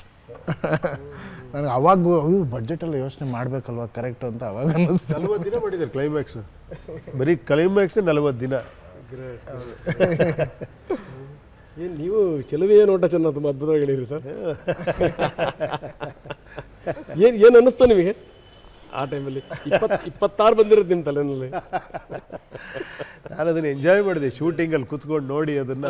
ಅದು I was also part of that shooting. ಆದ್ದರಿಂದ ಎಸ್ ರಿಯಲಿ. ನಿಮಗೇನು ಅನ್ನಿಸ್ತು ಶಿವಣ್ಣನ ಆ ರೂಪದಲ್ಲಿ ನೋಡಿ? ನಾನಿದ್ದೆ ಸೆಟ್ಟಲ್ಲಿದ್ದೆ ಆಗ. ಅದಕ್ಕಿಂತ ಮುಂಚೆನೇ ಬೆಳಿಗ್ಗೆ ಇವ್ರು ಬಂದು ನನ್ನ ಹತ್ರ ಮಾತಾಡಿದರು, ಸರ್ ಈ ಥರ ಶಿವಣ್ಣಂಗೆ ಲೇಡಿ ಗೆಟಪ್ ಹಾಕಕ್ಕೆ ಹೇಳಿದ್ದೀನಿ, ಏನು ಅನ್ಕೋತಾರೋ ಏನೋ, ಹೋಗೋಕ್ಕೆ ನಂಗೆ ಧೈರ್ಯ ಇಲ್ಲ ಕ್ಯಾರವನ್ಗೆ, ಅವ್ರು ಹೋದರೆ ಎಲ್ಲಿ ಏನು ಹೇಳ್ತಾರೋ ಏನೋ, ಏನು ಮಾಡೋದು, ಆ ಥರ ಭಯದಲ್ಲಿದ್ದರು. ಆಮೇಲೆ ಇವರು ಕ್ಯಾರವನ್ಗೆ ಹೋದರು, ಅದೇನು ಮಾತಾಡ್ಕೊಂಡ್ರು ಗೊತ್ತಿಲ್ಲ. ಆಮೇಲೆ ಅವ್ರು ಇಳಿದು ಬರಬೇಕಾದ್ರೆ ಯಾವುದೋ ಒಂದು ಸೂಟು ಬೂಟ್ ಇದ್ದರೆ ಎಷ್ಟು ಆರಾಮಾಗಿ ಶಿವಣ್ಣ ಇಳಿದು ಬರ್ತಾರೋ ಅದೇ ರೀತಿ ಸೀರಿಯಲ್ ಆರಾಮಾಗಿ ಬರ್ತಾಯಿದ್ರು. ಲೈಕ್ ಅಂದರೆ ಅವರು ಒಂದು ಸ್ವಲ್ಪನೂ ಅಂದರೆ ಅಂದರೆ ಒಂದು ಕಲಾವಿದನ ಮುಖ್ಯ ಇದು ಗುಣ ಅನ್ಸುತ್ತೆ ಅದು. ಅಂದರೆ ಯಾವ ಕಾಸ್ಟ್ಯೂಮ್ ಕೊಟ್ಟರು ಕೂಡ ಅದಕ್ಕೆ ಒಗ್ಗಿಕೊಳ್ಳೋದು ಇದೆಯಲ್ವಾ ಅಲ್ವಾ? ಹೌದೌದೌದು. ಅದು ಯಾವುದೇ ಕೂಡ ತನ್ನತನವನ್ನು ಅಲ್ಲಿ ಹೇರದೆ ಸೊ ಆ ಪಾತ್ರ ಆಗೋದು ಬಹಳ ಕಷ್ಟ. ಅದಾಗೋದು ಮಾತ್ರ ಅಲ್ಲ, ಅದಕ್ಕೆ ಬೇಕಾಗಿರೋ ಬಾಡಿ ಲ್ಯಾಂಗ್ವೇಜನ್ನು ಕೂಡ ಬಹಳ ಗ್ರೇಸ್ಫುಲ್ ಆಗಿ ಕೊಟ್ಟಿದ್ದಾರೆ. ಅದರಿಂದ ಅದು ಕಾಣಿಸೋದಲ್ವಾ. ಈಗ ಅವ್ರ ಒಳಗಡೆ ಒಂದೇ ಒಂದು ಹಿಂಜರಿಕೆ ಇದ್ರೂ ಕೂಡ ಅದು ಆನ್ ಸ್ಕ್ರೀನ್ ಕಾಣಿಸುತ್ತೆ ನಿಮಗೆ. ಅಲ್ಲಿ ಎಲ್ಲಿದೆ ಹಿಂಜರಿಕೆ? ಅಷ್ಟು ಕ್ಯೂಟಾಗಿ ಅವರು ಬಾಡಿ ಲ್ಯಾಂಗ್ವೇಜು ಕೊಡ್ತಾ ಇದ್ದಾರೆ. ಅದು ಅವ್ರ ದೊಡ್ಡತನ. ಉಪಿ ಸರ್, ನಾನು ಎಲ್ಲೋ ಒಂದು ಕಡೆಗೆ ಒಂದು ಮಾತು ಕೇಳಿದೆ, ಭಾಳ ಬ್ಯೂಟಿಫುಲ್ ಲೈನ್ಸ್ ಅದು ಅಮಿತಾಬ್ ಬಚ್ಚನ್ ಅದನ್ನ ಹೇಳಿದ್ದಾರೆ. ಪರಿಸ್ಥಿತಿ ಕುಚ್ ಬಿ ಹೋ आपका ಮನಸ್ಥಿತಿ ठीक करना चाहिए ಪರಿಸ್ಥಿತಿ ಮೊನ್ನೆ ಮಾತಾಡಿದ್ವಿ ಯಾವುದೇ ಇದು ಎಂತ ಅದ್ಭುತ ನೋಡಿ. ನನಗೆ ಈ ಶಿವಣ್ಣ ನೋಡಿದಾಗ ಯಾವಾಗಲೂ ನಾನು ಬರ್ತಾ ಅದನ್ನೇ ಮಾತಾಡ್ತಾ ಬಂದೆ, ನೀವು ಎಂಥ ಕಷ್ಟ ಸಂದರ್ಭದಲ್ಲೂ ಕೂಡ ಆ ಮನುಷ್ಯ ಪುಟದ ಹೇಳೋ ರೀತಿ ಇದೆಯಲ್ಲ ಸರ್, ಭಾಳ ಅದ್ಭುತ. ನನಗೆ ಈಗೊಂದು 9 ವರ್ಷ ಕೆಳಗಡೆ ಸರ್ ನನಗೆ ಬ್ರೈನಲ್ಲಿ ಹೆಮರೇಜ್ ಆಗಿಬಿಟ್ಟು ನನಗೆ ಆಸ್ಪತ್ರೆಯಲ್ಲಿ ಅಡ್ಮಿಟ್ ಆಗಿದ್ದೆ. 20 ದಿವಸ ನನಗೆ ಎಚ್ಚರ ಇರಲಿಲ್ಲ. 10 ಗಂಟೆ ಆಪ್ರೇಷನ್ ಆಗಿದೆ ನನಗೆ. ಆಮೇಲೆ ನನ್ನ ವೈಫಿಗೆ ಫೋನ್ ಮಾಡಿ, ರಾಧಿಕಂಗೆ ಪದೇ ಪದೇ ಫೋನ್ ಮಾಡಿ, ರಂಗನಾಥ್ ಹತ್ರ ಮಾತಾಡಬೇಕು, ನಾನು ಫೋನ್ ಕೊಡಿ ಅಂತ. ನಾನು ದೇವರಿಂದ ಎಚ್ಚರ ಬಂದು ಎರಡು ದಿವಸ ಆಗಿತ್ತು. ತುಂಬ ಪ್ರಶ್ನೆಗಳಿದ್ದು ನನಗೆ, ತುಂಬ ಪ್ರಶ್ನೆಗಳು. ಏನು ನಾನು ಎದ್ದೇಳ್ತೀನೋ ಇಲ್ಲೋ, ಮಾತಾಡ್ತೀನೋ ಇಲ್ಲೋ, ನನ್ನ ಕಥೆ ಏನು ನಂದು, ಭಯಂಕರ. ಫೋನ್ ಇಸ್ಕೊಂಡು ಅವ್ರು ಹೇಳಿದ್ದು ಒಂದೇ, ಯೋಚನೆ ಮಾಡಬೇಡಮ್ಮ, ಏನಾಗಲ್ಲ ನಿಮಗೆ. ನಾನು ಹೇಳಿದ್ದೀನಿ 10 ವರ್ಷ ನಿಮ್ಮದು, ನೀವು ಇನ್ನೂ ಹೆಂಗಾಗ್ಬಿಡ್ತೀರಿ ನೀವು. This my promise. ನೋಡ್ತಾ ಇರಿ, ನನಗೂ ಹಂಗೆ ಆಗಿತ್ತು, ಏನೂ ಆಗಲಿಲ್ಲ. ನನಗೆ ಉಪ್ಪಿ ಸರ್ ಅದನ್ನು ಕೇಳ್ತಿದ್ದಂಗೆ ನನಗೆ ಏನೋ ಒಂದು ರೋಮಾಂಚನ ಆಗ್ಬಿಡ್ತು ನನಗೆ ಅಂತ. ಅರೆ ನನಗೆ ಇವಾಗ ಅನಿಸುತ್ತೆ, ಈಗ ನನ್ನ ಕೇಸ್ ಇದೆಯಲ್ಲ, ಅದು ನನ್ನ surviving rate less than 5%. So ನನಗೆ ಆಶ್ಚರ್ಯ. ಡಿಸ್ಚಾರ್ಜ್ ಮಾಡ್ಬೇಕಾದ್ರೂ ಕೂಡ ಡಾಕ್ಟ್ರ್ ಹೇಳಿದ್ದು, ನೀವು 10 ನಿಮಿಷ ನೀವು ಓದೋಕ್ಕಾಗಲ್ಲ ಅಂತ. 10 ನಿಮಿಷ ನೀವು ಓದೋಕ್ಕಾಗಲ್ಲ ನೀವು ಅಂತ. ಅದ್ರ ಮೇಲೆ ಸಾಧ್ಯನೇ ಇಲ್ಲ ನಿಮ್ಗೆ 10 ನಿಮಿಷದ ಮೇಲೆ ಓದೋಕ್ಕೆ ಅಂತ. ನೋಡಿ ಅಂತ ಇಲ್ಲೇ ಒಂದು ಇನ್ಸ್ಪಿರೇಷನ್ ಇದೆ ನೋಡಿ. ಸೊ ಆ ಥರದ್ದು ಇದು ಬಂದಿದ್ದು ನನಗೆ ಅನಿಸುತ್ತೆ ಶಿವಣ್ಣಂಗೂ ಆ ಥರ ಆಗಿತ್ತು. ಅಂದರೆ ಅವರೇನೋ ಮೆರವಣಿಗೆ ಹೋಗ್ಬೇಕಾದ್ರೆ ತಲೆ ತಾಕ್ಸ್ಕೊಂಡ್ಬಿಟ್ಟಿದ್ರು ನೋಡಿ, ಅದು ನನಗೆ ನ್ಯಾಚುರಲ್ ಆಗಿರೋದು, ಅವರಿಗೆ ತಲೆ ತಾಕ್ಸ್ಕೊಂಡಾಗಿತ್ತು. ನನಗೆ ಅನಿಸುತ್ತೆ ಶಿವಣ್ಣ ಆಮೇಲೆ ಅಪ್ಪುದಾದ್ಮೇಲೂ ಕೂಡ ಅವ್ರದ್ದು ಇಂಟರ್ವ್ಯೂ ಮಾಡಿದೆ ನಾನು. ಮೈ ಗಾಡ್, ಮೊನ್ನೆ ಕ್ಯಾನ್ಸರ್ ಆದಾಗಲೂ ನೋಡಿ, ಕೊನೆ ಒಂದು ವಾರ 10 ದಿವಸ ಟೈಮ್ ಕೊಟ್ಟಿದ್ದಾರೆ. ಮನಸ್ಥಿತಿ ಹೆಂಗೆ ಸರ್? ಇಷ್ಟು ದಿನ ಕೇಳ್ತಿದ್ದೆ ಸರ್ ನಾನು, ಹೆಂಗಣ ನೀವು ಮಾಡಿದ್ರಿ ಆ ಟೈಮಲ್ಲಿ, ಹೆಂಗಣ ಅನ್ನಿಸ್ತಿತ್ತು ನಿಮಗೆ ಅದಲ್ಲ. ನೆನ್ನೆ ಹೇಳಿದ್ರು, ಇಷ್ಟು ದಿನ ಹೇಳ್ಬೇಕಾದ್ರೆ ಅವ್ರು ಹೇಳೋದಿಲ್ಲಮ್ಮ, ನೀವೆಲ್ಲ ಧೈರ್ಯ ಕೊಡ್ತಾಯಿದ್ರಿ, ನೀವೆಲ್ಲ ಎಲ್ಲರೂ ಇದ್ರಿ. ಹಾಗೆ ನೆನ್ನೆ ಒಂದು ಮಾತು ಹೇಳಿದ್ರು, ಅರ್ಜುನ್ ನನಗೆ ಈ ಸಿನಿಮಾ ಕ್ಲೈಮ್ಯಾಕ್ಸ್ ಎಲ್ಲ ಮಾಡಬೇಕಾದ್ರೆ ಒಂದಿನ ಅನ್ನಿಸ್ತು ನನಗೆ, ಈ ಮಿರರ್ ಹತ್ರ ಹಿಂಗೆ ಕೂತ್ಕೊಂಡು ಹಿಂಗೆ ನೋಡ್ತಾ ಇದ್ದೆ, ನಾನು ಮೇಕಪ್ ಎಲ್ಲ ಪಕ್ಕದಲ್ಲಿತ್ತು, ಶಿವರಾಜ್ ಕುಮಾರ್ ಇದೇ ಲಾಸ್ಟ್ ಮೇಕಪ್ ಏನೋ ನೀನು ಹಾಕೋದು ಅಂತ ನನಗೆ ಮಿರರ್ ಕೇಳ್ದಂಗಿತ್ತು ಅರ್ಜುನ್. ಅವತ್ತು ನನ್ನ ಹತ್ರ ಹಂಗೆ ಮಾತಾಡಿದ್ರು, ನನ್ನ ಹತ್ರನೂ ಅದು ಮಾತಾಡ್ತಾ ಅವ್ರು ಹೇಳಿದ್ದು ಹೆಂಗಿತ್ತಂದ್ರೆ, ಬೇಕಿತ್ತಣ್ಣ ಇದು ಸ್ವಲ್ಪ ರೆಸ್ಟ್ ಮಾಡ್ಬೋಯ್ತಲ್ಲ ಅಂತ ಹೇಳಿದ್ರೆ, ಅಲ್ಲ ನಾಡಿದ್ದು ಆಪ್ರೇಷನ್ ಇದೆ, ಹಿಂದೆ ಬರ್ತೀನೋ ಇಲ್ಲೋ ಗೊತ್ತಿಲ್ಲಲ್ಲ ಅನ್ನೋ ಥರ ಮಾತಾಡಿದ್ರು. ನನಗೆ ಅದಕ್ಕಿಂತ ಮುಂಚೆ ಈ ಸಿನಿಮಾ ಮುಗಿಸಿದ್ರೆ ಯಾರಿಗೂ ತೊಂದರೆ ಇಲ್ಲ, ನನಗೆ ಅಯ್ಯೋ ದೇವರೇ, ಈಗ ನಿಮ್ಮ ಬದುಕಿನ ಬಗ್ಗೆನೇ ಅಷ್ಟು ಪ್ರಶ್ನೆಗಳಿರೋವಂಥ ವ್ಯಕ್ತಿ ಬೇರೆಯವ್ರ ಬಗ್ಗೆ ಯೋಚನೆ ಮಾಡೋದು ಅಂದರೆ, ಈ ಅಪ್ಪ ನನಗೊಂಥರ ಅನ್ಸ್ಬಿಡ್ತು, ಏನು ರೆಸ್ಪಾಂಡ್ ಮಾಡೋದು ಅಂತಲೇ ಗೊತ್ತಾಗಿಲ್ಲ. ಆ ಮೇಕಪ್ಗೆ ಒಂದು ಎಮೋಷನ್ ಇರುತ್ತಲ್ಲ ಸರ್. ಹೌದು, ಇದಲ್ಲ ಆ ಮೇಕಪ್ ಇದು ಈ ಸ್ಕಿನ್ ಮೇಲೆ ಇದೇನಾ ಲಾಸ್ಟು, ಇನ್ಮೇಲೆ ನಾನು ಮೇಕಪ್ ಹಾಕಲ್ವಾ ಅಂತ ಶಿವರಾಜ್ ಕುಮಾರ್ ಅವ್ರಿಗೆ ಅನಿಸಿದೆ ಆ ಮೊಮೆಂಟ್. ಬಟ್ ನಮ್ಗೆ ಯಾರಿಗೂ ತೋರಿಸಿಲ್ಲ ಸರ್. ಇವಾಗ ಆ ಕ್ಯಾರೆಕ್ಟರ್ ಹೆಂಗೋ ರಿವೀಲ್ ಆಗಿದೆ, ಅದೆಲ್ಲ ಮಾಡಿ ಒಂದು ಮೊಮೆಂಟಲ್ಲಿ ಹಿಂಗೆ ಮಾಡ್ಬೇಕು ಸರ್. ಇದನ್ನ ಹೆಂಗೆ ಹೇಳ್ತೀರ ನೀವು ಅವ್ರ ಹತ್ರ ಸರ್? ಅವಕ್ಕೆ ಶಿವಣ್ಣನಿಗೆ, ಅಣ್ಣ ನೀವು ಇದೇನು ಮಾಡ್ಬೇಕು, ಏನಮ್ಮ ಮಾಡ್ಬೇಕು ಅಂದರು. ಅದೇ ಅಣ್ಣ ನೀವು ಹಿಂಗೆ ಮಾಡ್ಬೇಕಣ್ಣ ಅಂತಂದೆ. ಏನಮ್ಮ ಅಂದರು, ಹಿಂಗೆ ಮಾಡ್ಬೇಕಣ್ಣ, ಟೆಕ್ ಅಂತಂದರು. ಚಾನ್ಸೇ ಇಲ್ಲ. ಅವಾಗ ಏನೋ ಒಂದು ಹೇಳಿದ್ವಿ, ವೆರಿ ಇಂಪಾರ್ಟೆಂಟ್ ಸೀನ್ ಅಂತ ಹೇಳಿ, ಕ್ಯಾಮ್ರಾ ನೋಡ್ಬಿಟ್ಟು ಹೇಳಬೇಕು ಏನೋ ಹೇಳಿದೆ. ಇಲ್ಲಮ್ಮ ಅದು ಕ್ಯಾಮ್ರಾ ಹಂಗೆ ನೋಡ್ದಂಗೆ ವರ್ಕ್ ಆಗಲ್ಲ, ನಾನು ಪಕ್ಕದಲ್ಲಿ ಇರ್ತಾನೆ ಆ ಕ್ಯಾರೆಕ್ಟ್ರಿಗೆ ಹಿಂಗೆ ಹೇಳ್ತೀನಿ ಅಂದರು. ನನಗೆ ಅವಾಗ ಗೊತ್ತಾಗಿಲ್ಲ, ಅವು ಎಡಿಟ್ ಮಾಡ್ಬೇಕಾದ್ರೆ ಅದು ಕರೆಕ್ಟ್ ಕಂಟಿನ್ಯೂಟಿಗೆ ಹೇಳಿದ್ದಾರೆ ಸರ್. ಹಿಂಗೆ ಹೇಳಿದರೆ ಅದು ಎಲ್ಲಿಗೋ ಬೇರೆ ಹೇಳ್ದಂಗೆ ಆಗಿರೋದು. ಆ್ಯಕ್ಚುಲಿ ಕಥೆನಲ್ಲಿ ಇಲ್ಲಿ ಹೇಳಬೇಕು, ಅವಾಗ ಅದು ಟೇಕ್ ಆಫ್ ಆಗಬೇಕು. ಅಂಥದ್ದೆಲ್ಲ ಡೀಟೇಲಿಂಗ್ ಆ ಮೂಮೆಂಟಲ್ಲಿ ನೆನಪಾಗುತ್ತೆ ಅಂದರೆ ಎಕ್ಸ್ಪೀರಿಯನ್ಸು ಬೆಸ್ಟ್ ಸಿನಿಮಾ ಮಾಡಿರುತ್ತೆ. ಎಂಥ ಮನುಷ್ಯನಿಗೂ ಕಾಡ್ಬಿಡುತ್ತಲ್ಲ ಸರ್ ಕೆಲವು ಸಂದರ್ಭಗಳಲ್ಲಿ. ಅವ್ರ ಕ್ಯಾರೆಕ್ಟರ್ ಥರ ನೋಡ್ತಾರೆ ಅನ್ಸುತ್ತೆ. ಇವಾಗ ನಾವು ಹೇಳೋದ್ವಲ್ಲ ಆ ಥರ, ಏನು ಕ್ಯಾರೆಕ್ಟರ್ ಥರ, ಇದೊಂದು ಕ್ಯಾರೆಕ್ಟರ್ ಅಷ್ಟೇ ಅಂತ. ಅದಕ್ಕೆ ಆ ಪರಿಸ್ಥಿತಿ ಮನಸ್ಥಿತಿ ನೆನಪಾಯ್ತು ನನಗೆ. ಕರೆಕ್ಟ್. ಏನು ಎಂಥ ಪರಿಸ್ಥಿತಿ ಬಂದವಲ್ವ, ಎದ್ದೇಳ ಮನಸ್ಥಿತಿ ಇದೆ, ಮನಸ್ಥಿತಿ ಸಿಕ್ಕಾಬಿಟ್ಟು. ಅದಕ್ಕೆ ಅವ್ರು ಎನರ್ಜೆಟಿಕ್ಕು ಇದು ಅನ್ನೋದಲ್ವ, ಎದ್ದು ಬಿಡ್ತಾರೆ ಅವ್ರು ಹಂಗೆ. ತಲೆ ಕೆಡಿಸ್ಕೊಳ್ಳಲ್ಲ, ಪಿಟಾಕಮ್ಮ ಅನ್ನೋದು ಅದು ಗ್ರೇಟೆಸ್ಟ್ ಕೂಡ, ಅದು ಮಹಾನ್ ಯೋಗಿ ಥರ, ಅದು ಯೋಗಿ ಥರ. ಅದೇ ಪರಿಸ್ಥಿತಿನೇ ಚೇಂಜ್ ಮಾಡ್ಬಿಡ್ತಾರೆ ಹಂಗೆ. ಆಮೇಲೆ ಆ ಕ್ಷಣದಲ್ಲಿ ಏನು ಯೋಚನೆ ಮಾಡಲ್ಲ. ಈಗ ಸುಮ್ಮನೆ ಅವ್ರು ಮಾಮೂಲಿ ಇರ್ತಾರೆ ಅಂತ ತಿಳ್ಕೊಳ್ಳಿ, ಶಿವಣ್ಣ ಬನ್ನಿ ಒಂದೆರಡು ಸ್ಟೆಪ್ ಹಾಕೋಣ ಅಂತ. ಹಂಗೆ ರೆಡಿ, ಸ್ಟೆಪ್ ಹಾಕೋಣ, ಓಕೆ ಫುಲ್ ರೆಡಿ. ಹಂಗೇನದೆ 4 ಸ್ಟೆಪ್ ಹಾಕ್ಬಿಡೋದೆ. ಏನು ನಿಜವಾಗ್ಲೂ ಗ್ರೇಟ್. ಫೈನಲ್ ಇದನ್ನು ನೋಡಿದ್ರ ಸಿನಿಮಾದು? ಇಲ್ಲ ಗುರು, ನಾನು ಥಿಯೇಟ್ರಲ್ಲೇ ನೋಡೋಣ ಅಂತ ಮೊದಲು ನೋಡಾಗಿದೆಯಲ್ಲ ಆಲ್ರೆಡಿ. ಮೊದಲು ಆಲ್ರೆಡಿ ನೋಡಿರೋದ್ರಿಂದ ಈ ಫುಲ್ ವರ್ಷನ್ ಥಿಯೇಟ್ರಲ್ಲಿ ಜನಗಳ ಜೊತೆ ನೋಡಬೇಕು. ಫಸ್ಟ್ ಡೇ ಹೋಗ್ತಾ ಇದ್ರಿ, ನೋಡೋಣ. ಗುಡ್. ಹೆಂಗೆ ಅನಿಸುತ್ತೆ, ಹೆಂಗೆ ಬಂದಿದೆ ಓವರಾಲ್? ಅದು ಗುರು ಜನ ಹೇಳ್ಬೇಕು ಗುರು, ನಾವೆಲ್ಲ ಮಾಡಿದ್ದೀವಿ. ಯಾಕಂದ್ರೆ ಅದೇ ನೋಡಿ ಸುಪ್ರೀಂ ಕೋರ್ಟ್ ಜಡ್ಜ್ಮೆಂಟ್ ಅನ್ನೋದು, ಅದಕ್ಕೆ ಅದು ಅಲ್ಟಿಮೇಟ್ ಜಡ್ಜ್ಮೆಂಟ್ ಅವ್ರದ್ದು. ಖಂಡಿತ ನಾವೆಲ್ಲ ರೀತಿಯೂ ನಾನು ಹೇಳಿದ್ನಲ್ಲ, ಪಿಕ್ಚರ್ ನೋಡಿ ಪಿಕ್ಚರ್ ಮಾಡಿ ಎಲ್ಲ ಮಾಡ್ರೆ ಒಂದು ಸಣ್ಣ ಎಕ್ಸೈಟ್ಮೆಂಟ್ ಇರುತ್ತೆ ನೋಡಿ ಅಲ್ವಾ ಅಲ್ವಾ. ಇಷ್ಟೆಲ್ಲ ಫುಲ್ ಮೀಟರ್ ಆಫ್ ಆಗಿದೆ ಸರ್, ಎಕ್ಸೈಟ್ಮೆಂಟ್ ಅಲ್ಲ. ಅವರು ಸೂಪರ್ ಅಮ್ಮ ಓಕೆ ಅಂದ್ಬಿಟ್ರೆ ಅರ್ಧ ಅಲ್ಲಿ ನಿಜವಾದ ಗೆಲುವು. ಅಲ್ಟಿಮೇಟ್ಲಿ ಎಲ್ಲ ಅವ್ರ ಮೇಲೆ ಡಿಪೆಂಡ್. ಓಕೆ. ಈ ಮೊನ್ನೆ ಸುದೀಪ್ ಇಂಟರ್ವ್ಯೂ ಮಾಡಿದೆ, ನಾನು ಆವಾಗ ಒಂದು ಮಾತು ಕೇಳಿದೆ, ಏನು 2 ಸಿನಿಮಾಗಳು ಒಂದೇ ಸರಿ ಬರ್ತಾಯಿವೆ, ಏನು ಕ್ಲಾಶ್ ಆಗಲ್ಲ ಅಂತ. ಕ್ಲಾಶ್ ಗೀಶ್ ನಮ್ಮಲ್ಲಿ ಅದಿಲ್ವೇ ಇಲ್ಲ, ನಮ್ಮನೆ ಹುಡುಗ ಬರ್ರಿ 2 ಸಿನಿಮಾ ಜನಗಳು ನೋಡ್ತಾರೆ ಅಂತ. ಆ ವಿಶ್ವಾಸ ಇದೆಯಾ ಸರ್? ಇಲ್ಲ ಖಂಡಿತ. ನಾನು ಅದೇ ಎಕ್ಸಾಂಪಲ್ ಇವಾಗ ಕೊಟ್ಟು ಹೇಳ್ತಾ ಇದ್ದೆ. ಅವಾಗ ಅವಳೇ ನನ್ನ ಹೆಂಡ್ತಿ, Ranadheera, 2 same time, 2 silver jubilee. ಆ ಥರ ಎಷ್ಟು ಸಿನಿಮಾಗಳಾಗಿದ್ದಾವೆ ಅಲ್ವಾ, ಆ ಥರ ಇದೆ. ಆಮೇಲೆ ಸೀಸನ್ ಬೇರೆ ಅಲ್ವಾ, ಡಿಸೆಂಬರು ಫುಲ್ ರಜಾ, ಯಾರು ಮಿಸ್ ಮಾಡ್ಕೊಳಕ್ಕೆ ಇದು ಮಾಡಲ್ಲ. ಆ ಥರ ಖಂಡಿತ ಅವ್ರು ಹೇಳಿದ್ದು ಕರೆಕ್ಟ್. ಸಾಲು ರಜೆಗಳಿವೆ. ಸಾಲು ರಜೆಗಳಿದೆ. ಆಮೇಲೆ ಇದು ಬೇರೆ ಥರ ರಜೆ ಅಲ್ಲ, ಇಡೀ ಫ್ಯಾಮಿಲಿನೇ ಫ್ರೀ ಇರ್ತಾರೆ. ತುಂಬ ಒಳ್ಳೆ ಸೀಸನ್ ಅಲ್ಲ ಅದು. ಇಲ್ಲಿಂದ ಒಂದು ಹೊಸ ಶಕೆ ಶುರು ಆಗುತ್ತೆ 45ಇಂದ. 45ಇಂದ ಒಂದು ಹೊಸ ಕರೆಕ್ಟ್ ಶುರು ಆಗುತ್ತೆ. ಖಂಡಿತ. Okay, great. ನೆಕ್ಸ್ಟ್ ನಿಮ್ದೇನು ಪ್ಲಾನು? ನಂದು 1-2 ಒಪ್ಕೊಂಡಿರೋ ಸಿನಿಮಾಗಳು ನಡೀತಾ ಇದ್ದೀವಿ. ಒಂದಷ್ಟು ಸ್ಕ್ರಿಪ್ಟ್ ಡಿಸ್ಕಷನ್ ಆಗ್ತಿದೆ. ನನ್ನ ಡೈರೆಕ್ಷನ್ದು ಒಂಚೂರು ಯೋಚನೆ ಮಾಡ್ತಾ ಇದ್ದೀನಿ. ಸೊ ಯಾವಾಗ ನೋಡೋಣ ಗುರು, ಹೇಳ್ತೀನಿ. Okay, fantastic. ಎಸ್, ನೋಡಿ ನಮಗೆ ಎಂಥ ಸರ್ಪ್ರೈಸ್ ಕೊಟ್ರಿ ಇವತ್ತು. ನಿಮ್ಮ ದರ್ಶನ, ಅವ್ರ ದರ್ಶನ.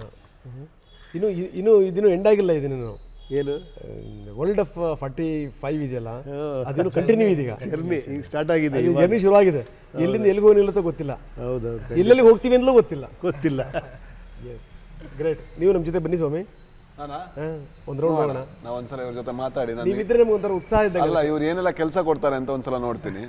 ಸೊ ಅದೆಲ್ಲ ಕೆಲಸಗಳನ್ನ ಸ್ವಲ್ಪ ಸೂಪರ್ವೈಸ್ ಮಾಡಿಕೊಂಡು ಸೊ ಅವ್ರ ಹತ್ರ ಕೇಳ್ತೀನಿ. ನಾನು ಬರಬೇಕು ಅಂದರೆ ಬರ್ತೀನಿ, ಇಲ್ಲ ನಂಗೆ ಆ ಕೆಲಸ ಕಂಟಿನ್ಯೂ ಮಾಡಿದ್ರೆ ಮಾಡ್ತೀನಿ. Yes, fantastic. ಸೊ ಮೊದಲನೇ ಶೋ ಆದಮೇಲೆ ಈಗಲೇ ನಾನು ಕಮಿಟ್ ಮಾಡಿಸ್ತಾ ಇದ್ದೀನಿ, ಮತ್ತೊಂದು ಸರಿ ಎಲ್ಲ ಸ್ಟಾರ್ಗಳನ್ನು ಕೂರಿಸ್ಕೊಂಡು ನಾವು ಮಾತಾಡಬೇಕು. ಖಂಡಿತ. ಯಾಕಂದರೆ ಈ ಸಂಭ್ರಮಾಚರಣೆಯಲ್ಲಿ ನಾವು ಇರ್ತೀವಿ. ಹೌದು, ಅವಾಗ ಓಪನ್ ಆಗಿ ಮಾತಾಡೋಕೆ ಚೆನ್ನಾಗಿರುತ್ತೆ. ಹೌದು. ಯಾಕಂದರೆ ಇವಾಗ ಕೆಲವೊಂದನ್ನು ಏನು ಹೇಳಿದ್ರು ಎಲ್ಲಿ ಕಥೆದು ಹೋಗ್ಬಿಡುತ್ತೋ ಅನ್ನೋದಿರುತ್ತೆ, ಗೊತ್ತಾಗ್ಬಿಡುತ್ತೆ ಎಸೆನ್ಸ್ ಅಂತ. ಸೊ ಆವಾಗ ಬಿಂದಾಸ ಮಾತಾಡ್ಬೋದು ಅವಾಗ. Yes, thank you very much. Thank you. Very happy sir. Thank you sir.